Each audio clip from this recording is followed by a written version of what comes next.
Hey, Shalom. Shalom. All praises to Yahweh, Ba'ashem, Yahushua, Ba'ashem, Kakadash. Hey, double honors to the apostles, the elders. Salutations to you, sincere, authentic teaching, in truth, and sincerity. Go ahead, bro. This is the book of Genesis, chapter 25, starting at verse 21. And Isaac entreated the Lord Yahweh for his wife, because she was barren. And the Lord Yahweh was entreated of him. Rebekah, his wife, conceived. And the reason why Rebekah was able to conceive is because of this entreatment that Isaac made. Now, we know it was set up in the spirit, but this shows you how much power the man had back in the day during the ancient times, right? So, again, she got pregnant from the entreatment of Isaac, all right? And it was set up in the spirit for it to be manifested on earth. Go ahead, bro. Verse 22. And the children struggled together within her. And the reason why they were struggling because they are each other's oppositions, okay? Period. They were actually fighting in the womb. And this same activity or these same behaviors is manifested on earth in real time, right? So Esau doesn't like Jake, and Jake doesn't like Esau. Period. Go ahead. And she said, if it be so, why am I thus? And she went to inquire of the Lord Yahweh. Right. And the Lord Yahweh said unto her. And how did she do this? Via a prophet. So she made acquisition via a prophet. Go ahead. And the Lord Yahweh said unto her, two nations are in thy womb. Right. Go ahead. And two manner of people shall be separated from thy bowels. And when you go into that term manner, it goes into like kind or sort. Meaning what? In the spirit, the Israelites are classified as the righteous, and in the spirit, the Edomites are classified as what? The wicked. Now look, I did a video not too long ago. You had this Edomite having sex with his dogs, right? So he raped two of his dogs, and so someone turned them in. But at the same time frame, this is just the nature of Esau. Get Job 30 and 1, bro. Real quick. Job 30 and 1. Go ahead, bro. Go ahead. You can find something? Oh, yeah. That's one. Go ahead. This is the word manner in the Edom. It says kind, sort, variety, fashion, method. So Esau is fashioned to be the wicked, and the Israelites are fashioned to be the righteous. Go ahead. It says manner, way, appearance. Right, and their ways are the wicked, and our ways is the righteous, or are the righteous. Go ahead. Jump down. Okay. It says a way of doing something, a personal habit of a way of doing, or a way of conducting oneself. Right, and a way goes into a mannerism, right? And a mannerism means a way. It's the same thing. Go ahead. Last bit. It says one specific nature, form, or way something happens. Right, so Esau's nature is to be the wicked, and our nature is to be the righteous. Get Job 30 and 1. It's Job chapter 30, verse 1. But now they that are younger than I. Right. Younger than I in the Hebrew also goes into insignificant, right? Meaning what? They're base. They're the lowest classification of men on the face of this world. Go ahead. Younger than I have me in derision. Derision goes into a mocking. So in their kingdom, they're able to mock us because why? Of their blessing, right? They sit up high and we sit down low. Go ahead.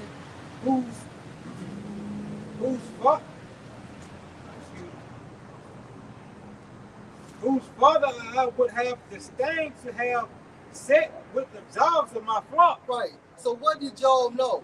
What type of intel did Job have? That he's saying that he does not want his dogs to be associated with Esau. Meaning what? No common contact. He didn't want them to be contacted. Right? And if you know anything about that with Esau, first this man starts out raping dogs, and then it upgrades the people, man. As a kid, when a kid starts burning things or shooting things, it starts off small, and then their behavior upgrades. So pretty soon this Edomite is going to make that transition from animals to actually people, man. They're the wicked. This is prep work. Right? You want to say something? Is he a vile person? He's very vile. Right? Go ahead, bro. It says, And two manner of people shall be separated from thy bowels, Right. and the one people shall be stronger than the other. Right. So the Israelites are stronger than the Edomites. Go ahead. If I can make a point, Yeah. because two manner of people gonna be separated from the womb. Basically, Esau and Jacob was twins, so to speak, but they, wasn't identical twins. You know what I'm saying? They was fraternal twins, meaning they didn't share the same sac. So they were pretty much basically just relatives, so to speak, or just a brother. You know what I'm saying? That were born at the same time, but not identical because they had different. It was two sacks. You know what I'm saying? Okay. That they didn't share. You know what I mean? So basically, because identical twins gonna be either girl or boy. You know what I'm saying? But you know what I'm saying? These fraternal twins can be girl boy, boy. You know what I'm saying? With girl boy, girl. But at the end of the day, Jacob and Esau are two different characteristics, man. Two different mindsets because they are not identical twins. Right. Beautiful. All right. You have something like that?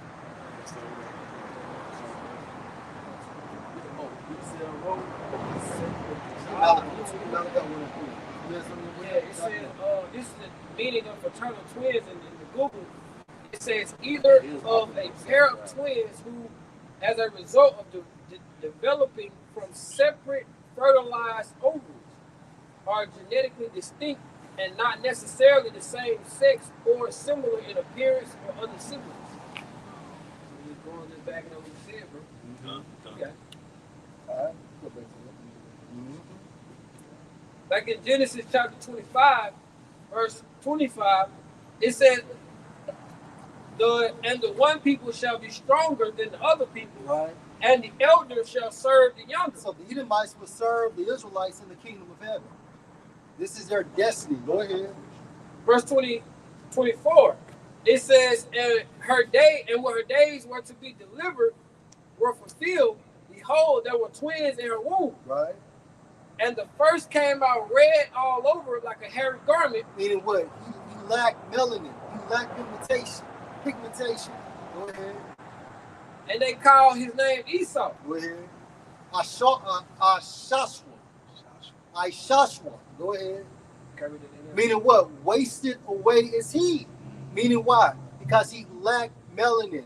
He had no pigmentation. Go ahead, bro. Now he wasn't hairy either. Okay, but he was just compared to a red garment. Go ahead, bro. You want to bring it?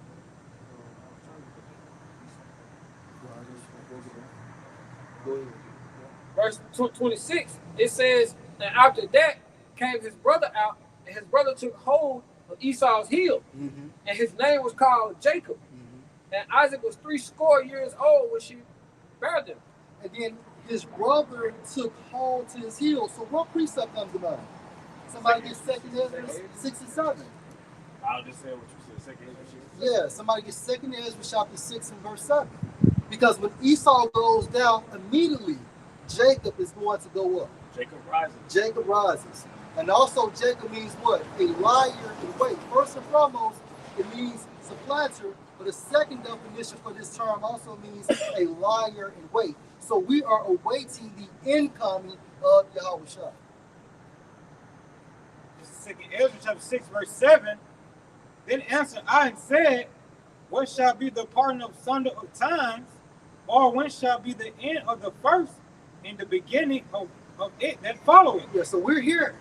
We're in the end of Esau's rulership. It's over. So right now it's a concept called circling the drain. So America is dizzy. America is about to fall, right? And America is Esau's strong hub, right? Go ahead, bro. And he said unto me, from Abraham unto Isaac, when Jacob and Esau were born of him, Right. Jacob held first the heel of Esau. Go ahead. For Esau is the end of the For world, Esau is the end of what rulership? Go ahead. and Jacob is the beginning of it that following. And this is what we are awaiting. This is what we have content. Lord will. Somebody get Revelation chapter 3 and 10. Go ahead, bro. This is the book of Romans, chapter 9, starting at verse 11. For the children being not yet born, Who are the children? There you go. Jacob and Esau. Go ahead, bro. Neither having done any good or evil, Right. that the purpose of Yahweh. So this isn't telling what manifested destiny. Right? We said what, bro? Predestination. That's all it is. Right? So everything is scripted in the spiritual realm before it actually take place on earth. And all of this was designed before the earth was even created. These characters for us, our lives were already made manifested in the spiritual realm. And it plays out on earth at a lot of times. Go ahead, bro. That's why we all pertain to this truth or what's going on with the Lord's movie, man. Because any movie script writer, before that movie hit the big screen, he writes the script in his home or wherever he did. Mm-hmm. So it's already documented or put on paper. Then it's put out there for the actors to bring it to the big screen, man. Mm-hmm. And this is what we're doing now through the spirit of power. How about Shemi Al-Shai? We're prophesying the things that have been wrote in the script, and it's playing out as we see it today. That's right. I got a quick question. Go ahead, bro. This is Ephesians 1:4. According as he have chosen us in him before the foundation of the world. Before the foundations of the world, the elect was chosen. The elect was what? Cherry picked for Yahweh Shai, whoever they may be. Go ahead, bro. That one grape of the cluster. Go ahead. That we should be holy and without blame before him in love. Right, and we do this why? Right now, indeed. Right? So we practice the law, statutes, and the commandments to the best of our abilities. Right? And most importantly is we have to have faith. Because faith works simultaneously with our deeds through this grace period. Go ahead, bro. Having predestined us unto the adoption of children by Yahweh Shai HaMashiach to himself. And another term for adoption means chosen. Right? If you go to an adoption agency, two parents are choosing a boy or girl till their liking. So we're chosen, Lord will, to be the elect, Lord will. Go ahead, bro. If I can add, Yeah. when you go into the in Rome, you know, when you have the adoption in Rome, when you adopt someone, they made that person legally entitled to your inheritance. That's why the Apostle Paul was using the terminology about adoption. You know, because you go into the history, you know, Julius Caesar adopted Augustus. That's why Augustus was heir to Julius Caesar's estate, you know, when Julius Caesar died. So the adoption concept, you know, was an analogy Apostle Paul was using on how the Heavenly Father did the Israelite foreigners. He adopted them back into those inheritances, man, by right, you know. And it says, having predestined us unto the adoption of children by Yahweh Shai, Yahweh Shai to himself, according to the good pleasure of his will. According to the good pleasure of his will. Hey, gosh, what Jay-Z said back in the day, you was who you was before you got here. You was who you was before you got here. Go ahead, Back in Romans 9, verse 11, for the children being not yet born, neither having done any good or evil, that the purpose of Yahweh according to election might stand, not of works, but of him that calleth. It is said unto her, the elder shall serve the younger. Esau will serve the younger in the kingdom of heaven. And again, the younger are the Israelites, starting with the elect, but beginning with the 144,000. Go ahead. Verse 13, as it is written, Jacob have I loved, but Esau have I hated. And so the Most High loves Jacob. Okay? And Esau he hates. And there's nothing anyone can do about that. Go ahead, bro. Verse 14, what shall we say then? Is there unrighteousness with Yahweh? Yahweh forbid. So, because it's his will. Right? Check out that tag. That tag say high level. What's the highest number of people according to Yahweh? The Israelites. And particularly the elect. That's right. Particularly the elect. If you go into what? Galatians 6 and 16, the Israel of the Most High. That's how you have, if I may say these words, you have, you remember that we are 99%, that little outrun they had back in 2012. Then they had like the local bankers actually looking down at them protesting, right? You know those protests in 2012. Everybody was screaming, we are the 99%, right? But it was actual bankers looking at them protests. Well, within those bankers, there's an elite of the bankers, the 13 banking family. That's right. So within the high level nation, within the chosen nation, there's an elite amongst the chosen nation. That's right, bro. There's a chosen amongst the chosen. That's right. It's levels, man. And although we're a part of the chosen, that's amongst that chosen people. Now, who's to say even if the presidents have even met these people? Right. This is so how level these people are. If I may say this one more thing, right? Just to give context, the average Jake, the average archetype of a Jake, right, is basically a hood nigga. That's the average, like low level, right? But that archetype is honored worldwide. The average Jake, the way he dressed, the way he acted, it took drill rap and ran with it. It took Nike and Jordan. He even took Nike and Jordan and ran with it. How much more are they gonna envy the archetype of Yahushua? Because the elect, we're like a byproduct of Yahushua. So how much is Jake gonna be glorified and honored and imitated when he's in a righteous spirit, man? Low level Jake is honored in this world. Hey, I show speed. Yeah. Me and Shaquan has this conversation all the time. I haven't seen this much pandemonium since Michael Jackson. Man, this nigga goes, huh? Am I tripping? This nigga's bigger than Chris Brown. I don't even think he's bigger than Michael Jordan. I've never seen no shit like that, bro. This nigga can go throughout the United States and sell out, and then he goes overseas and sell out. What was he doing before podcasting, you know? Man, I don't know. Yeah, he started just doing street Started street. Trash dumb shit, like nigga stuff himself in the balloon. Yeah, He just random dumb shit. But that's a low level Jake. a low level Jake. That's it. Not being disrespectful. He's just a low level, like he just does backflips and he's charismatic. Yeah, he go to these other countries like doing his Africa tour. And he got these presidents honoring him. Yeah. You know, they haven't seen his seat and stuff like that. But you know what too? And that's another way America utilizes what you call it, that Babylonian wine. They use like the rap musicians and also niggas like Speed to push that agenda as well. Because I'm like, I show speed and just regular, everyday Jakes coming from the hood. The world envies Jake in prison. Like, these are prison Jakes. The inner cities in America are prisons for the northern and southern kingdom. Let me tell you what Kevin Hart said about Castanet. He said that they have to have a $10 million budget to reach millions of people. These guys, meaning these podcasters, have $1,000 equipment and they're reaching millions of people. Yeah. This is the level these podcasters are on. And these are just Jakes that came out of their mama's womb in the south side of some city. In their basement. But they got their spirit, man. That's right.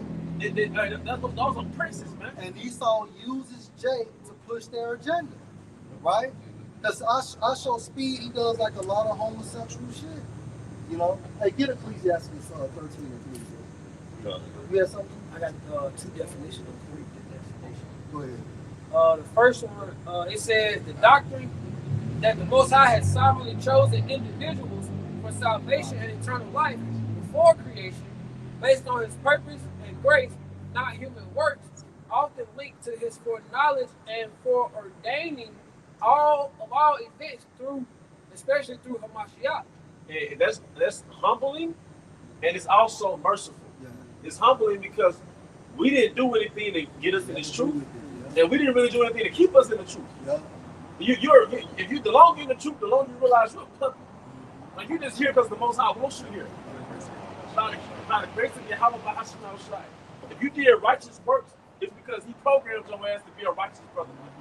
All right, if you were wicked, He programmed your ass to be wicked. All right, so you're not that great of a brother, man. I hate to break it to you. You're not that great of a brother. But also, it's merciful because it said, before the foundation of the world, certain individuals were chosen to be the elect. So, man, if Yahweh comes, man, and I get delivered, I'm gonna cry, man. I ain't saying I'm just a wicked, horrible brother. But it's like, man, you know what I mean? He dealt with you like, bro, you gonna fucking, because you don't deserve it. You don't deserve coming to the truth. Like, why? Like, sometimes you ask, why me?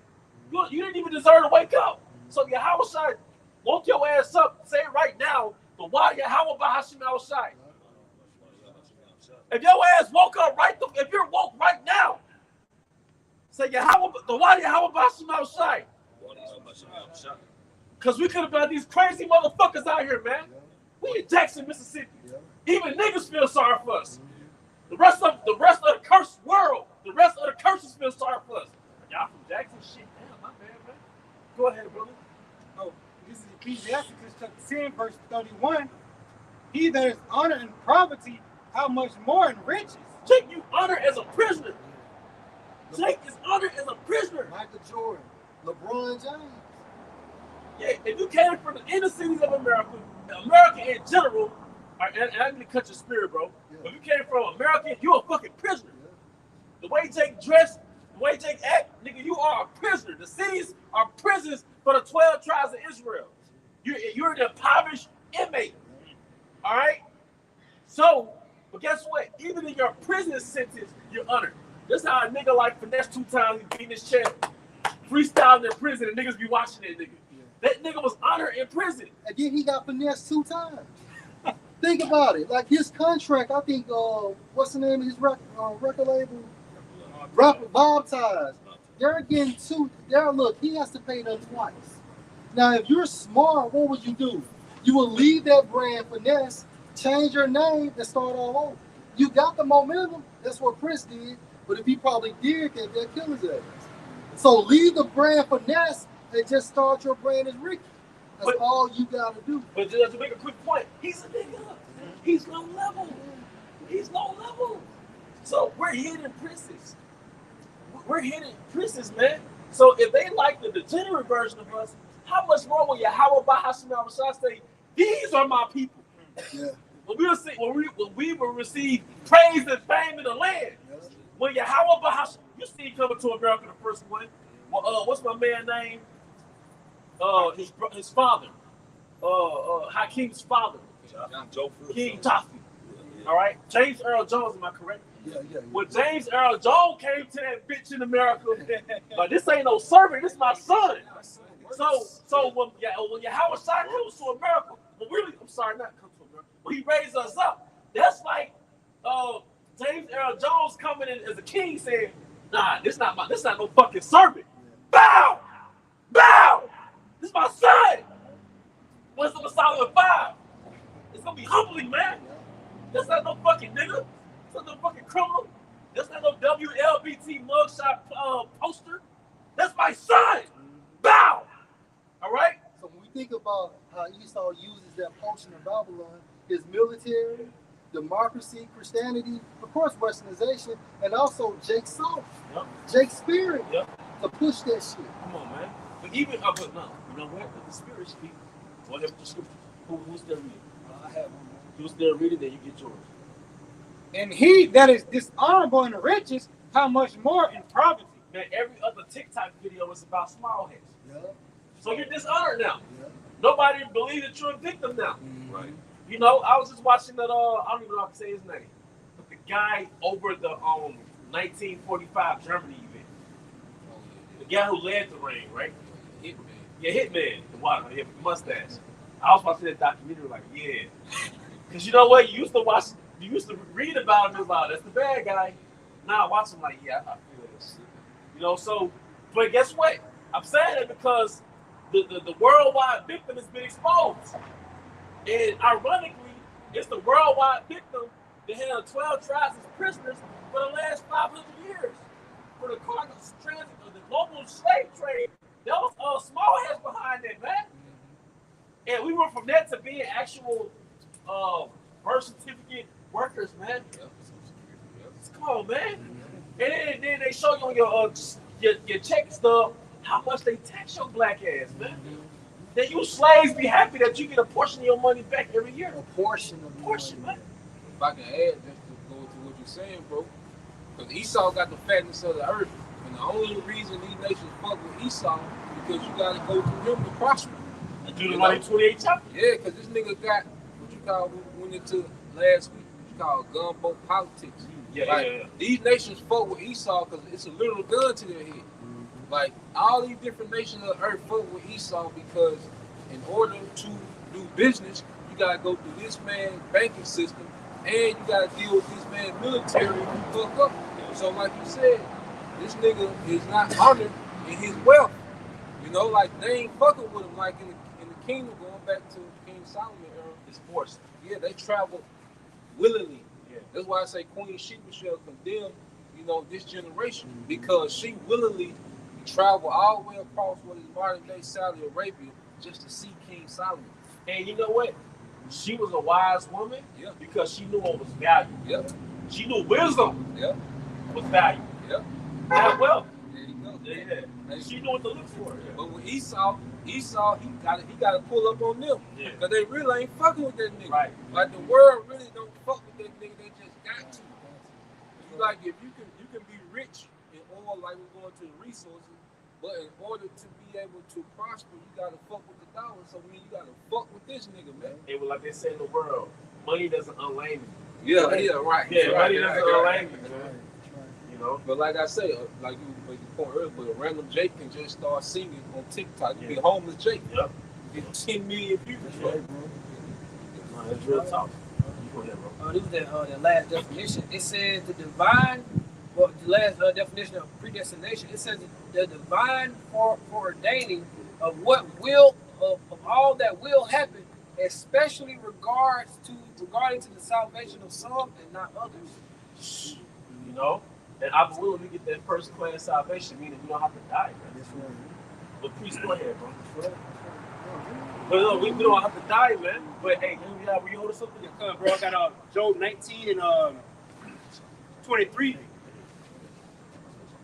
It says, "Oh, that my words were now written. Oh, that they were printed in the book. That they were graven with an iron pen and lead in a rock forever. For I know that my Redeemer liveth, and that he shall stand at the latter day upon the earth." Yeah, you talking about, can you read that again? I believe that's Job's reincarnation verse, right? So yeah, it's a lot. Go ahead. It says, Job 19 and 23. It says, "Oh, that my words were now written. Oh, that they were printed in the book." And that's the book, that's the irony in it. You're reading his words that was printed in the book, man. All right? Go ahead. It says that they were graven with an iron pen and laid in a rock forever. Yep. For I know that my Redeemer liveth. Who's and this Redeemer? Yahushua, man. And that's twofold, man. Because we've been spiritually redeemed by the word, but I believe we actually get delivered by Yahushua. We overcome this damn matrix. All right, go ahead. that he shall stand at the latter day upon the earth. Yep. And even when you think about engravement, it doesn't fade away. Yeah. You know, if something is engraved, it's there forever. That's right. You see what I'm saying? Yep. Engrave something that's goddamn concrete and come back 200 years later. It's gonna be there.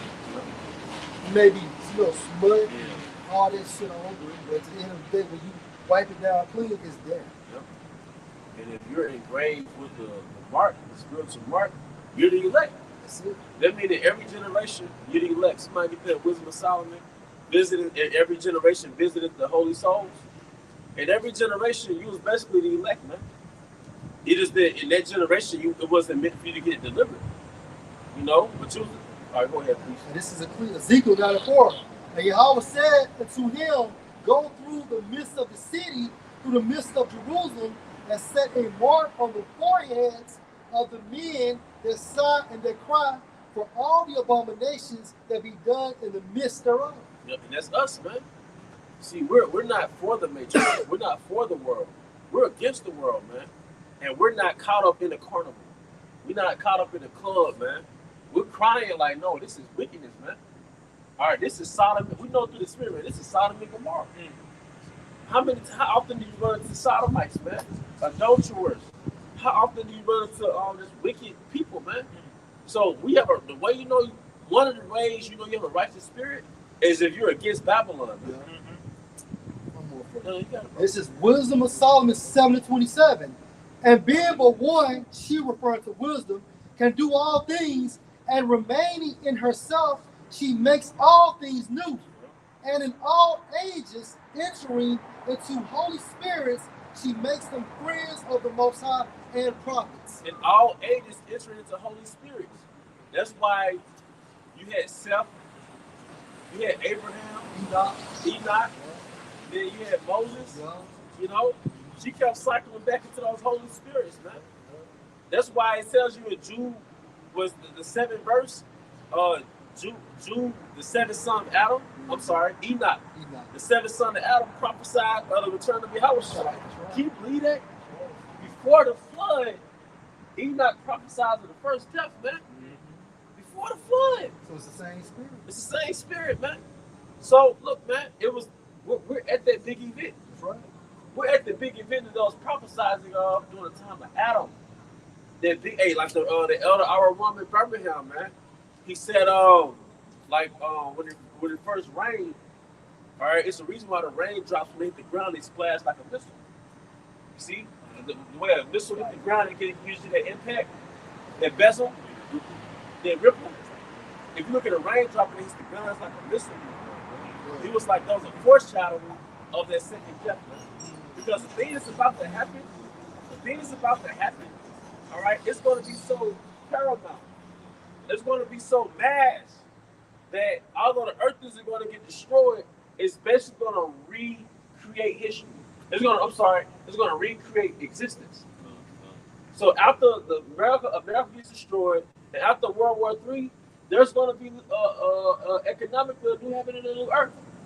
Because those missiles are going to knock the earth back to a refreshing. All right, then when the smoke clears, who do you have? Yahweh Shai, the elected angels, man. All right, in the times to come, we will be preserved, man. In Jacob's trouble, all right, the Most High will have on his cover, man. Don't worry about that. That's why we holding on now, man. If you hold on now, your insurance will cover your ass. Your spiritual insurance will cover you, man. It's the investment. It's the investment, man. This is Psalms 25:14 in the NLT. The Lord Yahweh is a friend to those who fear him. He teaches them his covenant. You know, he's a friend to those who fear him. One example is Abraham. Our forefather Abraham. Going down to really the hopeful elect. You know, but he taught Abraham. He told him, look, I have a covenant for you. I have a promise for you. Then King Mashah, he gave him a covenant, man. He gave it to his people, man. Because the covenant was a contract. You know, like even in this world, right? If you are the descendant of a billionaire, if you are a descendant of a prominent figure, right? A well-known trillionaire, billionaire, you have an inheritance, right? But there's stipulations you have to follow to receive that inheritance. There's a name for that. You can't just turn a certain age and now you have access to your father's money that they've amassed over decades or centuries, man. Trust me. Yeah, right. But it's stipulations you got to follow. So same thing with the covenant. Yeah. Those laws are really stipulations to follow to receive that promise, man. The point, they showed you that in Ghost. Howard, when Ghost died, he had that trust fund set up for, what's his name? Tariq, they had to go to school. Tariq, but Tariq had to go to school. He had to do certain things before he got the money. Right. And That's right. if he fucked up, he didn't get it. That's right. Yeah. That's right. So same thing with us, man. See, everybody, they downplay Yahweh Bashman Shai. And the Christian world downplay the laws, which the Christian Jakes don't know what the fuck they're talking about. That's why the Most High set up Drewski, man. He set up Drewski. I know y'all saw that skit. Christian now? Yeah, he was the mega church. Yeah. And he was like, hovering with the strings over the crowd. Because it's real life. Yeah. Before Jake came into the truth, Jake was going to those churches, man. That's right. And them niggas are just really good speakers. That's it. They're really good manipulative speakers. They know how to get your energy all up so you can feel good about giving them all that money. Jake's is simple. Yeah, Jake's simple, man. You know? That's right. All right. This is Proverbs 9 and 10. It says, the fear of the Lord Yahweh is the beginning of wisdom and the knowledge of the holy understanding. Hey, and if I can say, that's why Jake, man, our people, 2/3 just do any and everything, man. Because they don't fear the Lord, because they really have no understanding of Yahweh outside, man. They don't understand that the Lord is a terrible power, man. The Lord will have you. That's why the scriptures go to fear not him who can destroy the body, but he who can destroy the body and soul into hell. Roughly paraphrasing, man. The Lord will have you in such a bad case, you would be a paraplegic in your right mind, but can't do shit but look around and not understand, man. But it's the Lord, man. Yeah, man. Hey, why do you have about small shot? You can wipe your own behind, man. That's right, bro. Yeah, That's You right. get up and walk around. Sometimes you'll be vexed at your circumstances. Man, you can get up and walk around, man. You know, you in your right mind. You can articulate your thoughts. You know, good health. It's a blessing. It's a blessing, man. If you can wake up and you got bodily function, breath in your lungs, you remember the name of the Most High, you know, so you instantly in prayer, you're grateful, you're thankful. That's a gift Yeah, that not many have. that's right. Done. And you better than a rich man who has millions of dollars but got kidney failure. Right. And miserable. And that exists. Yes, sir. That exists. But you got to put yourself yourself. You can hold to the consideration of how health is better than wealth.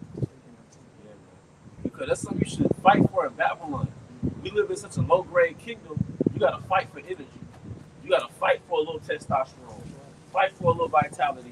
You got to fight to feel somewhat good, man. You got to fight to live because this kingdom is so low level that nothing that invigorates you that comes from Esau.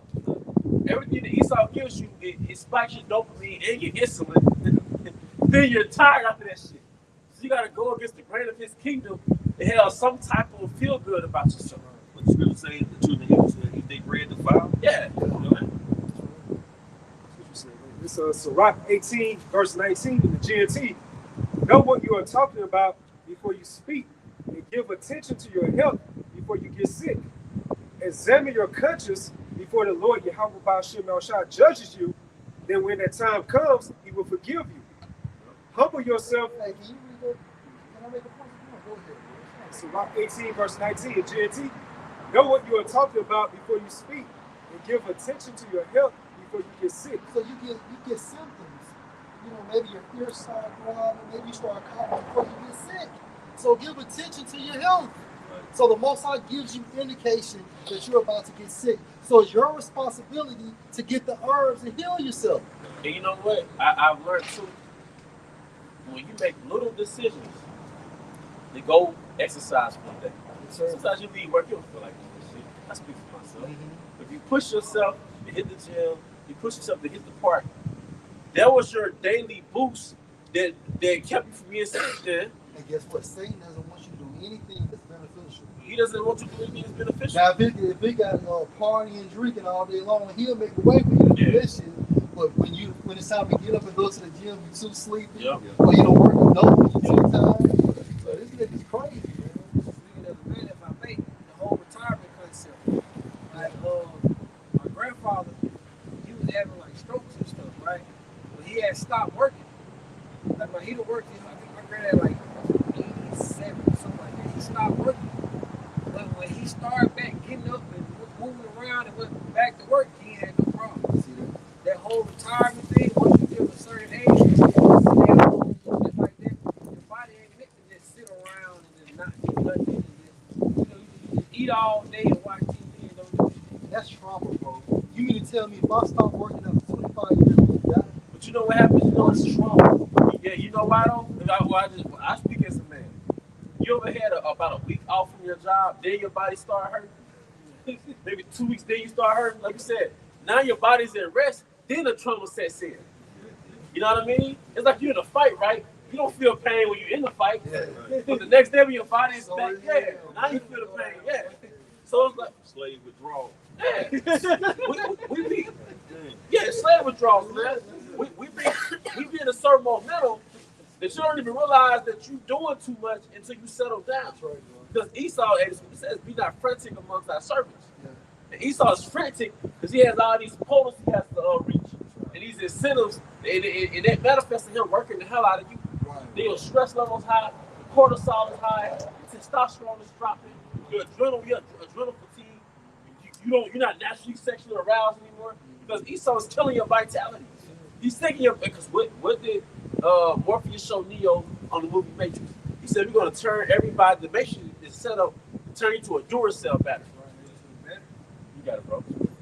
It says, my child, it says, know what you're talking about before you speak, and give attention to your health before you get sick. Examine your conscience before the Lord judges you. Then when that time comes, he will You're forgive you. about examining yourself. You know, basically to see if you're in the faith. That's how you examine your conscience. You know, are you acting accordingly to the scriptures to the best of your ability? Are you doing what you're supposed to do? Now, that's not to say you don't have mishaps, but still, you're supposed to give that self-respect in examining yourself. And examination goes into to be rigorous with it, man. So you're supposed to be harder on yourself, so others don't have to be so hard on you. Examine yourself and you be in the faith. Yeah, You know your own self. that's right. And I think, for example, in the Greek, it goes into like scrutinize yourself. It says, humble yourself before you are punished with sickness. When you have sin, So when people get sick, hey, that's just a tool of the Most High to utilize judgment. Whether it's cancer, flu, okay, dementia, and so on and so forth. It's judgment, AIDS, you know. Like that nigga Boosie years ago, when he bought the Most High by now, he bought things as such. And years later, what the Lord do? He struggled with kidney disease, with kidney cancer. And I think he has type 1 diabetes as well. But he was crying like not too long ago on live on social media about him like changing his health, his diet, things of that sort. But you just talking all that shit, that cash money shit years ago. That's right, bro. And through the spirit, we said that shit was gonna come back. Nobody gets away, man. Nobody. As you was making points about how the prophet was prophesying on Yahweh. This is on 2nd Ezra, chapter 7, and verse 28. From my son Yahweh Shai, and this is in the Apocrypha. Again, 2nd Ezra 7 and 28. From my son Yahweh Shai shall be revealed with those that be with him, and they that remain shall rejoice within 400 years. So Ezra was about 400 to 500 years before the birth of Yahweh Shai. Verse 29. After these years shall my son Mashiach die, and all men that have life. So over a process of time, we was going to have this truth, and then ultimately all of us was going to die off and come back around 1969 and re-inherit this truth, man. But the point is that Ezra was able to prophesy the incoming or the arrival of Yahushua via the Holy Spirit. And that's just one prophet. Just one The prophet. prophet, Yahushua was also mentioned in the law. Hey, so one. What about Psalm 40 and 7? Lo, I come in the volume of the book. Even Yahushua prophesied of his death from King David. Yeah, Dogs have encompassed me, that's right. That's right. But also within the law, it tells you there's going to be one that comes from amongst the people. That's right. All right, and what did it say in Genesis 49? Until Shiloh comes, That's right. our teeth white with milk. The gathering of the people. The gathering of That's the people, right. man. That's right. So look, man, we've had great moments in history, and talking about Yahushua, that Yahushua came. That's right. He came, and now he went back to the spirit world. Now he's about to come again, and we're at that point of history. And his disciples that follow him, they're out here on the highways and the byways right now. That's right, bro. Certain men who actually walk amongst them, they're here now, man. All right, but also the naysayers. We're in the book of Acts. All right. Go ahead. I want to read this on you. He said, this. How do I say it? But we're in now, it's just like the Matrix, and it's designed, the Matrix, the whole thing was to turn the human into a battery. So our curiosity, I Googled, it says, what is the concept in the Matrix? Because the Matrix is designed to turn you into a battery in reality. Like in today, I'm going to read down on it a little bit. It says humanity has been enslaved by intelligence to serve as a biological power source. As I read, it says psychological and, well, it says the illusion of choice. The Matrix is a prison for the mind designed to choice. So your choices are nothing but an illusion. Meaning what? They are prescriptive before you. You know, they're already pre-selected. Like your presidents. Yeah. They just give you the choice of basically selecting who they already done picked for you. So you want to rebel against the government? Because they know historically, all right, if we oppress the people, they're going to want to rebel. That's right. So let's give them the illusion of choice so they can feel like they have a say-so in the matter, right? Now you still got coons that think that voting matters. That's They say that your program already did that. You know? That's crazy. You still got Jake that think voting matters. That's about Jake that I thought was on point in other matters. Keep doing what y'all doing, man. All right, brother. All right, brother. All right, peace and blessings, bro. Peace, Ken. And a good example of the illusion of choice. Like, for example, like y'all said, it's already pre-selected. So I say, bro, you got two options. I write them down on here. Yeah. But I give you blank pages. So you can pick one or the other. The illusion of choice. That's it. Shit, I'm going with this one. He definitely got more options on it, but it's small. You know what I'm saying? That's it. That's it. And that's how Esau is the master manipulator. You know, we can go to Disney World or we can go to hell. I'm gonna give you two options. But you don't have the option to stay. But you don't have the option to stay. It says pick a card, any card. It says the Matrix is a prison for the mind, designed Whoa. Hey, revelation. In her was found the Yeah. souls of men. Yeah, that's right. Let's go, man. You know?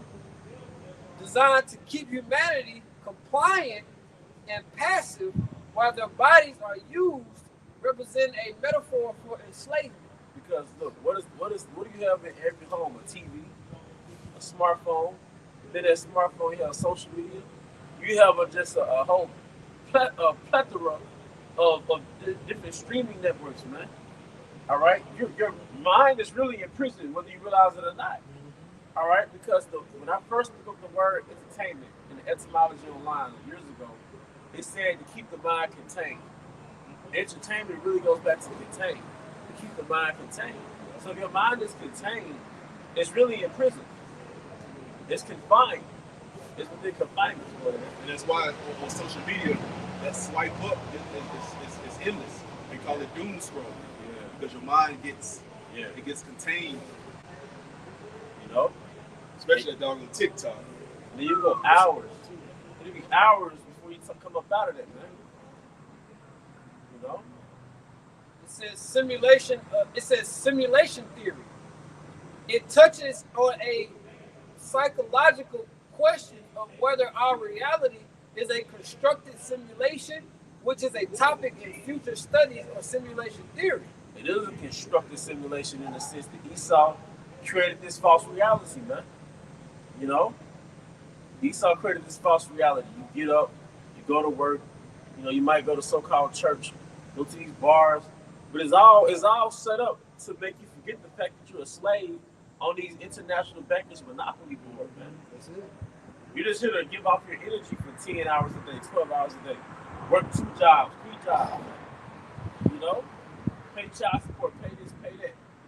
You know, you're a slave, man. But it goes back to the curses. Baruch 3, you'll be subject to what? Payments, man. Who are you paying? The elites. It says the splendor of the mind. Morpheus describes the feeling that something is wrong with the world, which reflects the nagging, often subconscious awareness of the flaws in our social, economic, and technical structures. It says the world we perceive is not the true reality, but a simulated construct designed to mask the truth. It's true because it's what we speak about. Yahweh Shah's going to pierce that veil. He's going to get rid of that covering cast and covers the rest of the world, man. Because the whole world is under a spell. Any part of the world is really under westernization. You're under a spell, man. You know? All right? Yes, brother. It's Isaiah 47:8 in NLT. Listen to this, you pleasure-loving kingdom, living at ease and feeling secure. You say, I am the only one, there is no other. You start from the top of it. Isaiah 47 verse 8 NLT. Listen to this, you pleasure-loving kingdom. And you know what? Who's that pleasure-loving kingdom? All right? Because you wake up and you eat a whole breakfast, a whole standard American diet breakfast. You might wake up to a blunt. You might wake up to just sweets and juice and all that type of stuff, right? Drill music. All right? You wake up going through social media. Well, that's mental pleasure, mental stimulation. Okay? That's a pleasure-loving kingdom. You could go out to eat 3 times a day. You know what I mean? Go out to IHOP in the morning time or Denny's. Then in the afternoon, you can go to freaking, go to Corral or some shit. Then at nighttime, you go to some night joint. There's some club, you eat food in the club, man. That's a pleasure-loving kingdom, man. Right, it reminds me of Pompeii. When you go to Pompeii, that little city that was built right by the volcano, that's what the name of it is. All right, you go into the city that was built right by the volcano. Basically, they had stores, but I believe on top of the stores was like hotels, you know. But they like basically fast food. That's what they got. Like Pompeii, man. Fast food and like little shopping plazas. Those at Pompeii, man. Like little mini Rome, man. Okay. And ancient Rome found out they had like a little gossip forum. Yeah. You know how you got this day inside social media gossip. Yep. So we see like the image of the beast being played out right now. It's going back to that same image, that old image of the Western Roman Empire. You know, The culture, yeah, the setting, yeah, it's just a way of life. Man. you know, the infrastructure, the money system. So you gotta, in order to understand, in order to understand context, you gotta understand what viewpoint is speaking from. That's right, It's not speaking from a Western lens, right. a Western perspective. It's speaking from an Eastern perspective, which is about modesty and moderation. So the prophet looked at America, all right, from an Eastern lens, and the Most High called America a pleasure-loving kingdom. Sex, food, you know, party, you know, it's a pleasure-loving kingdom. Go ahead. Jeremiah 49 goes into about a wealthy nation and dwelling without care. You know, these people are totally complacent. Yeah. They don't never take into consideration what be happening in these so-called third world countries. That same type of hell, devastation, you know, poverty, all type of bloodshed that come to the doorsteps of America. Just bombs dropping for no reason, man. We're seeing the so-called chaos going on right now in Minnesota. You know, people rioting right now in the streets. You know. So it says again, listen to this, you pleasure-loving kingdom, living at ease and feeling secure. You say, I am the only one, and there is no other. I would never be a widow or lose my children. Well, both these things will come upon you in a moment, widowhood and the loss of your children. Yes, these calamities will come upon you despite all your witchcraft and magic. And for one, the military is going to die out, your soldiers are going to die, you're going to get destroyed. See, you got to understand, man, America is a combination of all the wicked kingdoms put together. So the destruction of America is really going to represent the destruction of wicked rule, man. Esau is the embodiment of that final boss. He's the embodiment of that final wicked kingdom, man. All right? Yeah, man. It's going to be bad out here. But it's America's judgment, man. You know? This is 2 Corinthians chapter 3, starting at verse 14, going to the veil you touched on before. It says, but the people, this is in the NLT, but the people's minds were hardened. And to this day, whenever the old covenant is being read, the same veil covers their minds. So they cannot understand the truth. And this veil can be removed only by believing in Hamashiach. Verse 15. Yes, even today, when they read Moses' writings, their hearts are covered with the veil, with that veil, and they do not understand. But whenever someone turns to the Lord, Yahweh Bashim Awashai, the veil is taken away. Yeah, you can also get Isaiah, where it says, I would do away with that covering cast. See, Esau was a great wizard, and he enchanted the whole world through his sorceries, man. Manifested his philosophies, man. With his charm, man, his Satanism, man. People think Satanism is just wearing black, dressing gothic. But Satanism is a philosophy that allows you to just live after the flesh. That's right. Do as thou wilt, man. All right. To back it all, 2 Corinthians 4:3.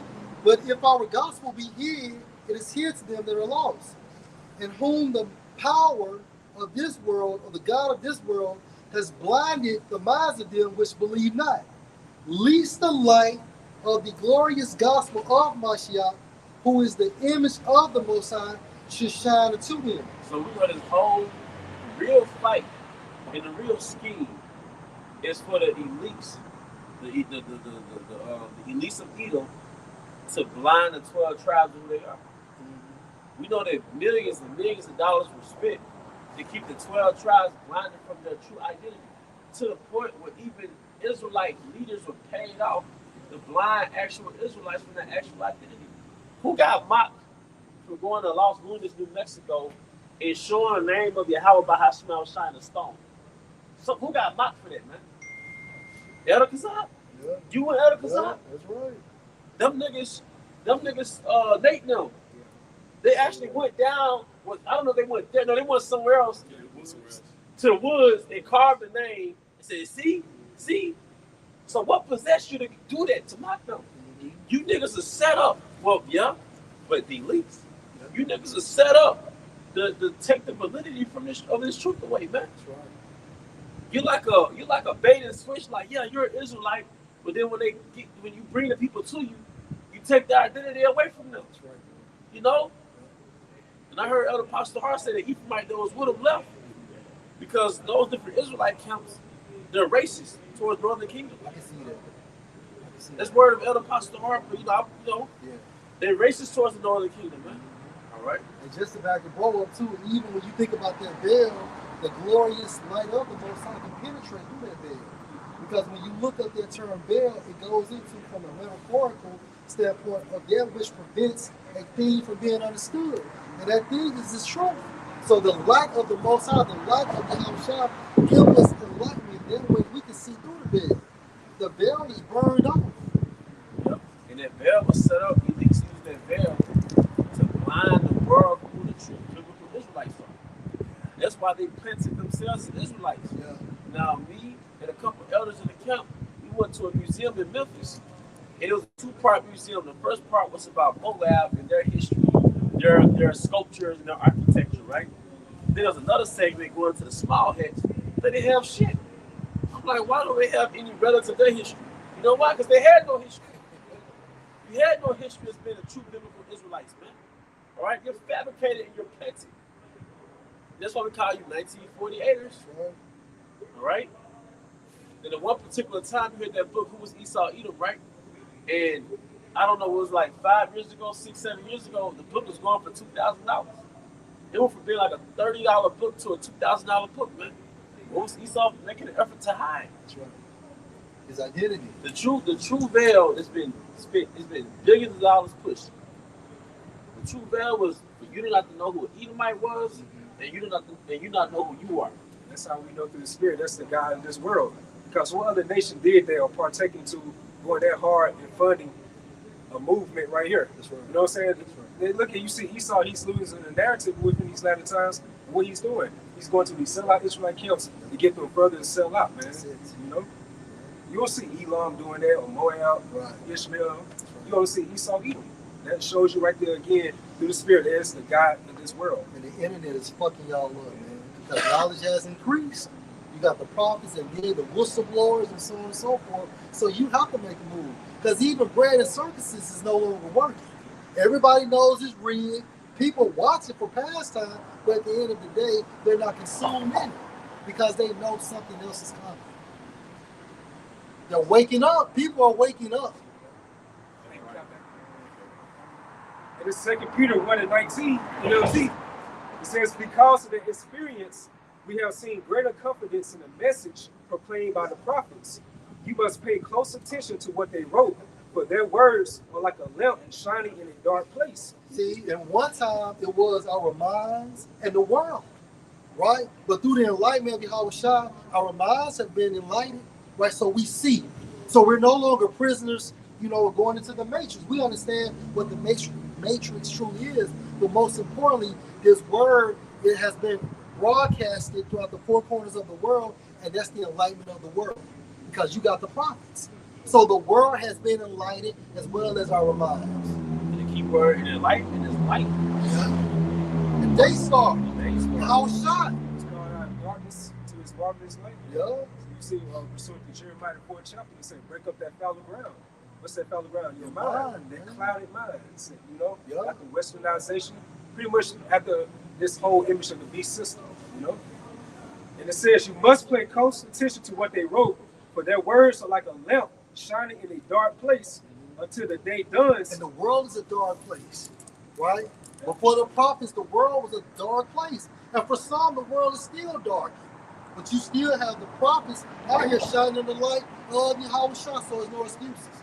Right? If you go past the camps, if you don't understand this is the light, you still going to be judged. Because you have made contact either by the internet or passing by. So that makes you what? A witness. And now you're marked for death. No, so we're like likened unto that light on the city of the hill. Paraphrase and book of Matthew. Yeah, and you're no longer like a child. See, once you hear this word, prior to hearing the word, you were ignorant and you were like a child. You were blameless. You didn't know better. A child doesn't know better. Yeah. But when you hear this word, and you're taught that you're a true biblical Israelite, and you're supposed to keep the laws, confess the name of Yahweh, Bahashim Hawashai. If you abhor that, if you despise that, now you're an adult. Now you're about to get tried like an adult, man. You become a sexual after the fact. You know? Yeah. They get it worse. And we see a lot of you niggas, man, over the years, especially when we first started, right? Jim would come up to the camp, he'll be intrigued, and guess who pull him away? This woman, man. But women don't like this truth because it puts them in their place. See, a woman is so tempted by Satan because Satan told her, you can rule with me. You see? And you can roll with me. You can roll with me because it is truth. Eve is not a queen. You know, she's not a goddess, none of that. But outside this truth, you can subscribe to Satanism and you'll be perceived as a queen in hell, the queen of the damned. But you'll still be a queen. All right, go ahead. You got those two concepts going against each other, like Easternized Yeah. and you got Westernized. You know what I'm saying? The Eastern world tells you to cover your butt up. The Western world says you pull them titties out. You know? The Eastern Twerk something, bitch. just twerks up. Let me see it. Hype ass up. The Eastern world teaches you moderation. The Western world teaches you indulgence. Let's go. Okay, this is Ecclesiasticus 26:6. But a grief of heart and sorrow is a woman that is jealous over another woman. And it's true. It's like you like this woman, this wisdom is like it to another woman. You see, the more time you be around brothers, so you do study time to yourself. You try to do videos. What that woman on the side, when she get jealous about it, because you're not putting more time into her, but instead of the word, Yeah, I done it's lost another woman. I done lost mad carnal bitches over this thing, man. And it's okay. That's how you know everything is spiritual, man. It's okay. You'll be laying with your real, right? Yeah, And you might want to read some scriptures in your phone yeah. before you go to sleep. Guess who want to cuddle all of a sudden? Yeah. You know what I mean? Try to put something in your mouth, man. Yeah. I didn't even say that. Try to breastfeed you. Try to breastfeed me, Okay, man. glass. Yeah. Hey, or you know what I'm saying? Hey, or days of time of fellowship, she gets upset. Camp day, she gets upset. Or the bros going on a trip and having church business, she gets upset. We battle not against flesh and blood. Hey, are you gay? Yeah. You gay, right? Yep. But you know, she's Joel's wife for you, man. Yeah. Joel's wife was the brothers always going to it. The reason why she didn't die, she was set up to be that integrity tester, that antagonist, man. That's right, bro. You mean a whole family got murked out, Yeah. and this motherfucker walking around cursed the Most High God. Yeah. It's Eve for your ass. That's right, man. All right, so Ecclesiasticus 26 and 20, verse 6. But a grief of heart and sorrow is a woman that is jealous over another woman, and it scores of the tongue which communicates with all. But the point is how the carnal woman will become extremely jealous of the spiritual woman if you're doing what's pleasing to the Most High. And if Hey, can I say something else? Well, let's just say if you're doing more for your carnal woman, the Most High gonna get jealous.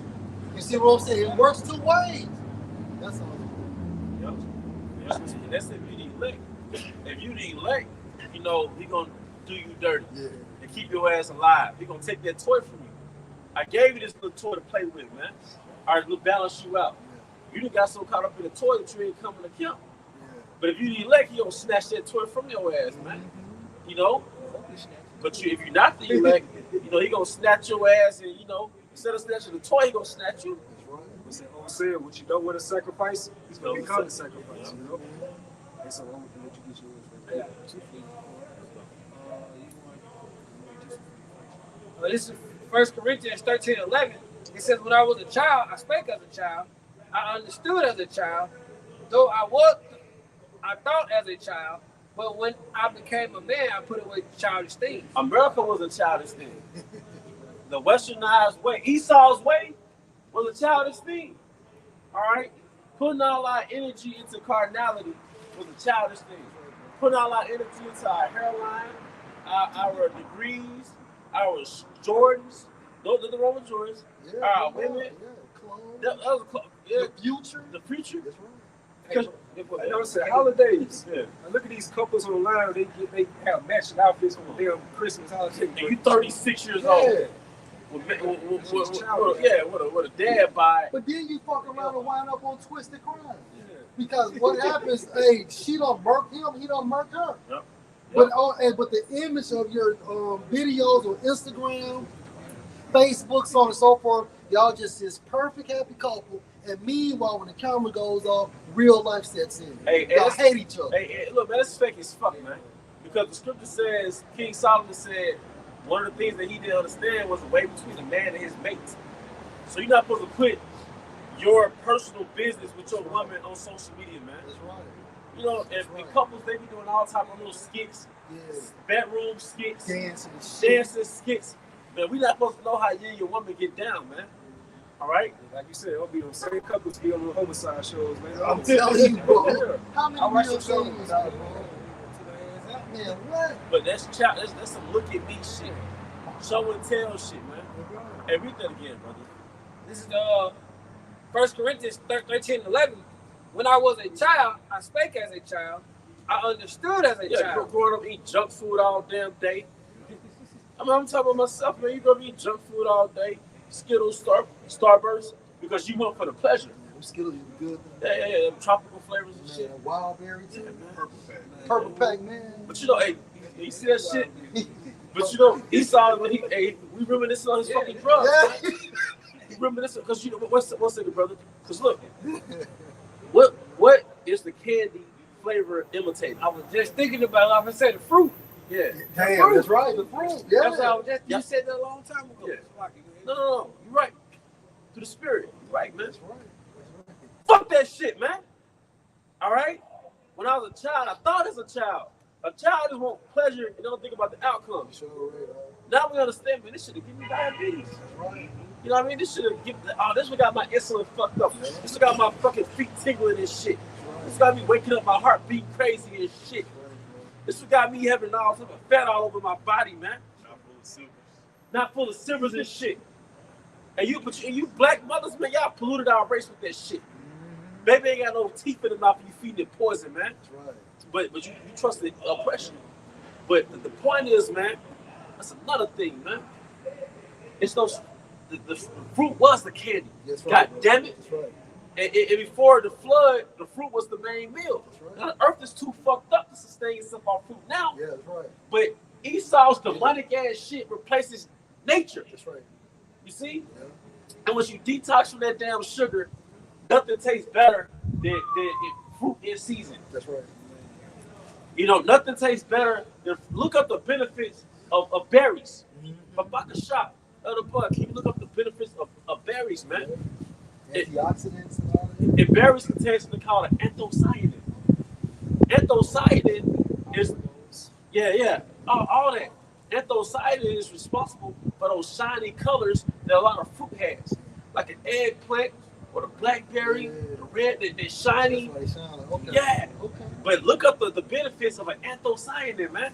See, when we become an adult, they started with the apostles and great millstones. And there's a point. That's why Esau be putting wax on apples. His fake Yeah. apples, he puts wax on it. Get that shine and shit. Yeah. Dang. Yeah, man. Dang. And I heard that stuff be sprinkled on and lower testosterone, man. Bitch. But you know what? You want everybody to be pussy, man. Mm-hmm. That's why we have half the testosterone they had like 50 years ago. All of our daddies are stronger than us when they was their age. Am I right or wrong? You know what I mean? You gotta work out just so you won't shape like a bitch.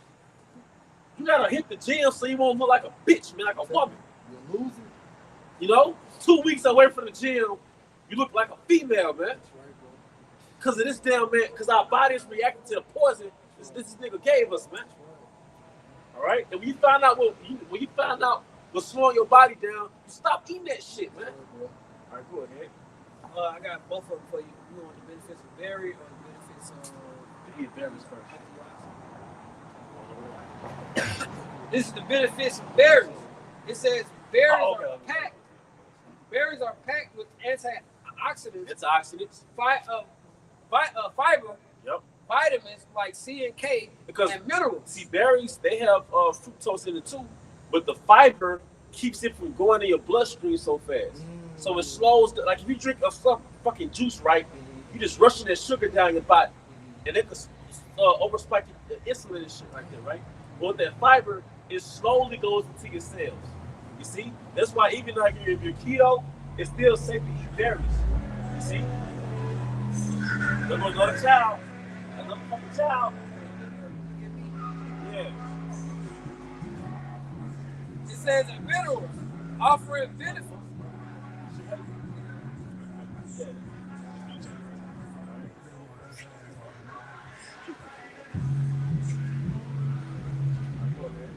It says the minerals offering benefits for heart health, lowering blood sugar and cholesterol, blood pressure and cholesterol, brain function, Brain and function. memory. You ever ate berries before you went to sleep? You would have the most sharpest, vivid dream. Eat some raspberries before you go to sleep, man. That's why all the berries shape like brains. That's how Yahweh Bahashim Shai does it. I have been studying that. That's why all the berries they shape like brains for brain health. You see? You know? Yeah. It says the digestion, which is fiber. Now, can Skittles do all that shit? Minerals, polyphenols, antioxidants, which brush out those free radicals, man. All right, can Starburst do that shit? Your child has been eating fruit, man, but the demonic ass black women, man, feed the child poison. Go ahead. It says an immune support while helping manage blood sugar, reduce inflammation. Now, can Kool-Aid do that? And we were so fucking low level that you didn't even eat the Kool-Aid as drink. You just mixed that bitch with sugar and put it in a Ziploc bag, man. Come on, man. Y'all remember that shit? Oh, y'all didn't do that? Fingers be red as hell. And we used to have the little freeze cups. And I take the ice, they call it iceberg in Jackson. But you take the Kool-Aid, you put it in a styrofoam cup, right? And freeze it. Yeah. And you'll flip it upside down because the bottom, the sugar sinks to the bottom. Flip it upside down. Come on, man. Yeah, the other motherfucker, that Country Town lemonade. Oh yeah, that good as shit. God damn. But this nigga cook this shit up in the laboratory. This is pre-planned. What about thinking about like fruit like that unless you grew up in the country? All right, go ahead. It says reduce inflammation and potentially lower cancer risk. Their low calorie, high nutrients profile makes them great for weight management and as a healthier snack alternative, especially fresh or frozen. And this nigga put what do you call it? Pesticides over the fruit, man. All right, now you get the benefits of anthocyanins because berries contain anthocyanins. And that's a very important element. This is the benefits of anthocyanin. Yeah, anthocyanin. It says anthocyanins, the pigments giving red, blue, and purple hubs to plants, offer major benefits like powerful like purple potato, eggplant, berries, those sharp colors, red, purple, blue, black. It says offering major benefits like powerful antioxidants and anti-inflammatory effects, protecting against cell damage, aging, and chronic disease. They support heart health, lowering blood pressure, improving vessels, boost brain function, cognitive and memory, protect vision, help manage diabetes, possess anti-cancer properties, aid muscle recovery, and improve. All that shit for berries. Yeah, I was thinking about that. God. Little berries. Little berries. Yep. It says they improve gut health. Yep. So, but guess what? Esau will overly stimulate your ass with that lab food that you don't walk past them berries, man. Every time, and then when you buy the berries, you're really supposed to like soak them in baking soda, vinegar, to get those chemicals off of it, man. If it ain't organic, you know. So this man's a fucking devil. So you got like 3 pigments, like you said, anthocyanins. Yeah. You got little carotenoids. Yep. You get a color like yellow, red, orange. And it's good for the eyes, right? Yeah. You got the chlorophyll, which is the green. All those are key pigments, that the Most High created, man. Fruits and vegetables. It's color coded. Yeah, everything Not so for you. All This is Genesis 1:29. And the Most High said, behold, I have given you every herb bearing seed, which is on the face of all the earth, and every tree in thee, which is the fruit of a tree yielding seed. Now, in the beginning, before the flood, that was our main diet. That was our diet. And after the flood, we were permitted to eat meat. Now, fast forward to European colonization, this man fucked up the soil so bad that the earth was just polluted. So a lot of the, if we try to eat the very atom type way, it won't be sustainable for most of us because there's no nutrients in the soil. Even and the apostles get into like the wheat, right? And Dr. Bobby Price was like, the wheat that we eat, it's not the same wheat that we used to eat. Because Esau messed that up. That's why if you take bread out your diet, your head is clearer, you feel lighter. You know what I mean? This man messed everything up. So it's no really righteous food. It's just the best of the worst. This is the best of the worst. But that's why I said in the beginning to the spirit, this kingdom is at a very low vibration. You know, like I said, the earth is supposed to empower you, man. All right, go ahead, brother. This is Ecclesiasticus of the book of Sirach, 36, it's like in 30, 38 and 4. It says, the Lord Yahweh Shai has created medicines out of the earth. Yeah, because, hey, what does it say in Wisdom of Solomon 7? One of my go-tos, the virtues and roots. Now, everybody want to know what makes them ride harder outside of Viagra. And then what's the first thing they get into? Ginseng, Panax ginseng, red ginseng, maca roots, ashwagandha roots. The roots are powerful, man. All right? But the Wisdom of Solomon, our forefather, King Solomon, went into it, the virtues of roots. And that was 3,000 years ago, man. The powers of roots, man. All right? And it's not just about your ride, man. All right? Just your health in general, man. Those roots. Yeah, but if you healthy in general, your shit won't come up anyway. Because sexual health is a byproduct of physical health. That's right, bro. You know? All right? He that is wise will not abhor them. He that is wise will not abhor them, man. Especially if you got your routine where you're taking it every day. Or, hey, that cardio is very important. That's right. You know, working out, maybe doing some treadmilling, anything to keep your heart pumping like that, to get that blood going all throughout your body. Because everybody chasing the erection, but it's really going back to blood circulation. Then nitric oxide. Hey, King Solomon, I'm talking too much. Get your scripture. I'm about to show you. And you can get Wisdom of Solomon 7. What Wisdom of Solomon 7 about the shop. Hey, because Esau want to be credit for he want to have credit for the scientists, the chemists. Fuck, who's the real scientists, man? And then, yeah, those are the scientists, man. Those are the architects, man. What did King Solomon learn? The operation of the elements. I was just thinking about nitric oxide and looked it up. It's a combination of nitrogen and oxygen, right? So the food that we eat that stimulates you, for example, it has L-arginine in it, like meat has L-arginine. Nuts have L-arginine. What is L-arginine? It's an amino acid that releases that nitric oxide. What is nitric oxide? It's a combination of the elements, nitrogen and oxygen. But it's a gas.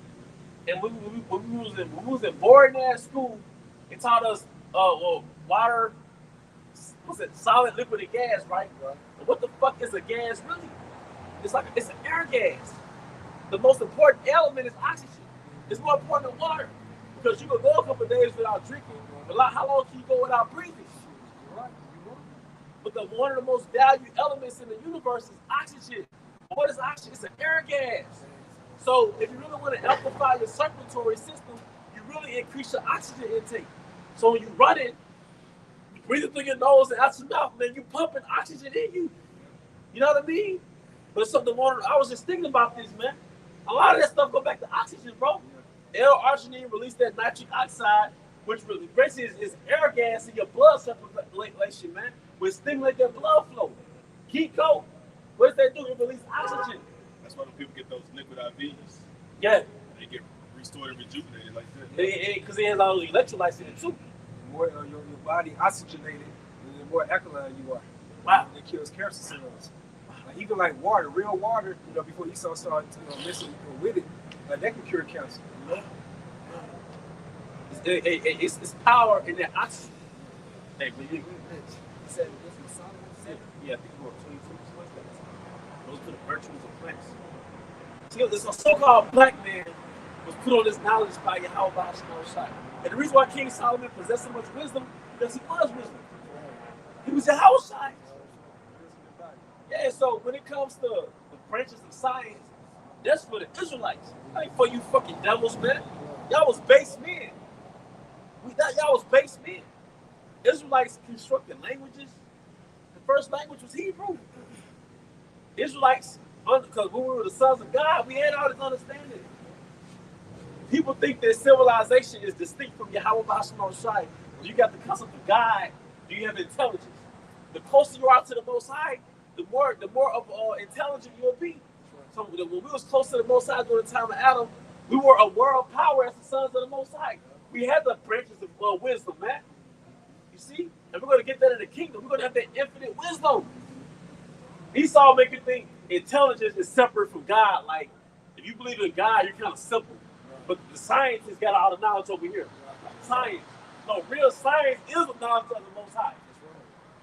You got to decide now. This is Wisdom of Solomon, chapter 7, and verse 20. It says the natures of living creatures and the fur. Because if you go up some verses, it tell you all the things that wisdom taught you. Yeah, you can start at the part where it says that he gave me knowledge of certain things. You start at 17. Yeah, read that. God, this is Wisdom of Solomon, chapter 7, starting at verse 17. For he had given me a certain knowledge of the things that are namely, to know how the world was made and the operation of the elements. So King Solomon understood from the beginning how the angels brought the elements together and created the earth. All right, go ahead. Verse 18. The beginning and the ending and the midst of the times, the alterations. The beginning and the ending. Yep. So Most High showed King Solomon the end as well. You know? That's why he writing all things vain. The alterations of the turning of the sun and the change of the seasons, the circuits of years and positions of stars. Verse 20, the natures of the living creatures and the furs of wild beasts, the violence of winds, Furies of wild beasts. Furies. It said, I'm gonna start at verse 20 again.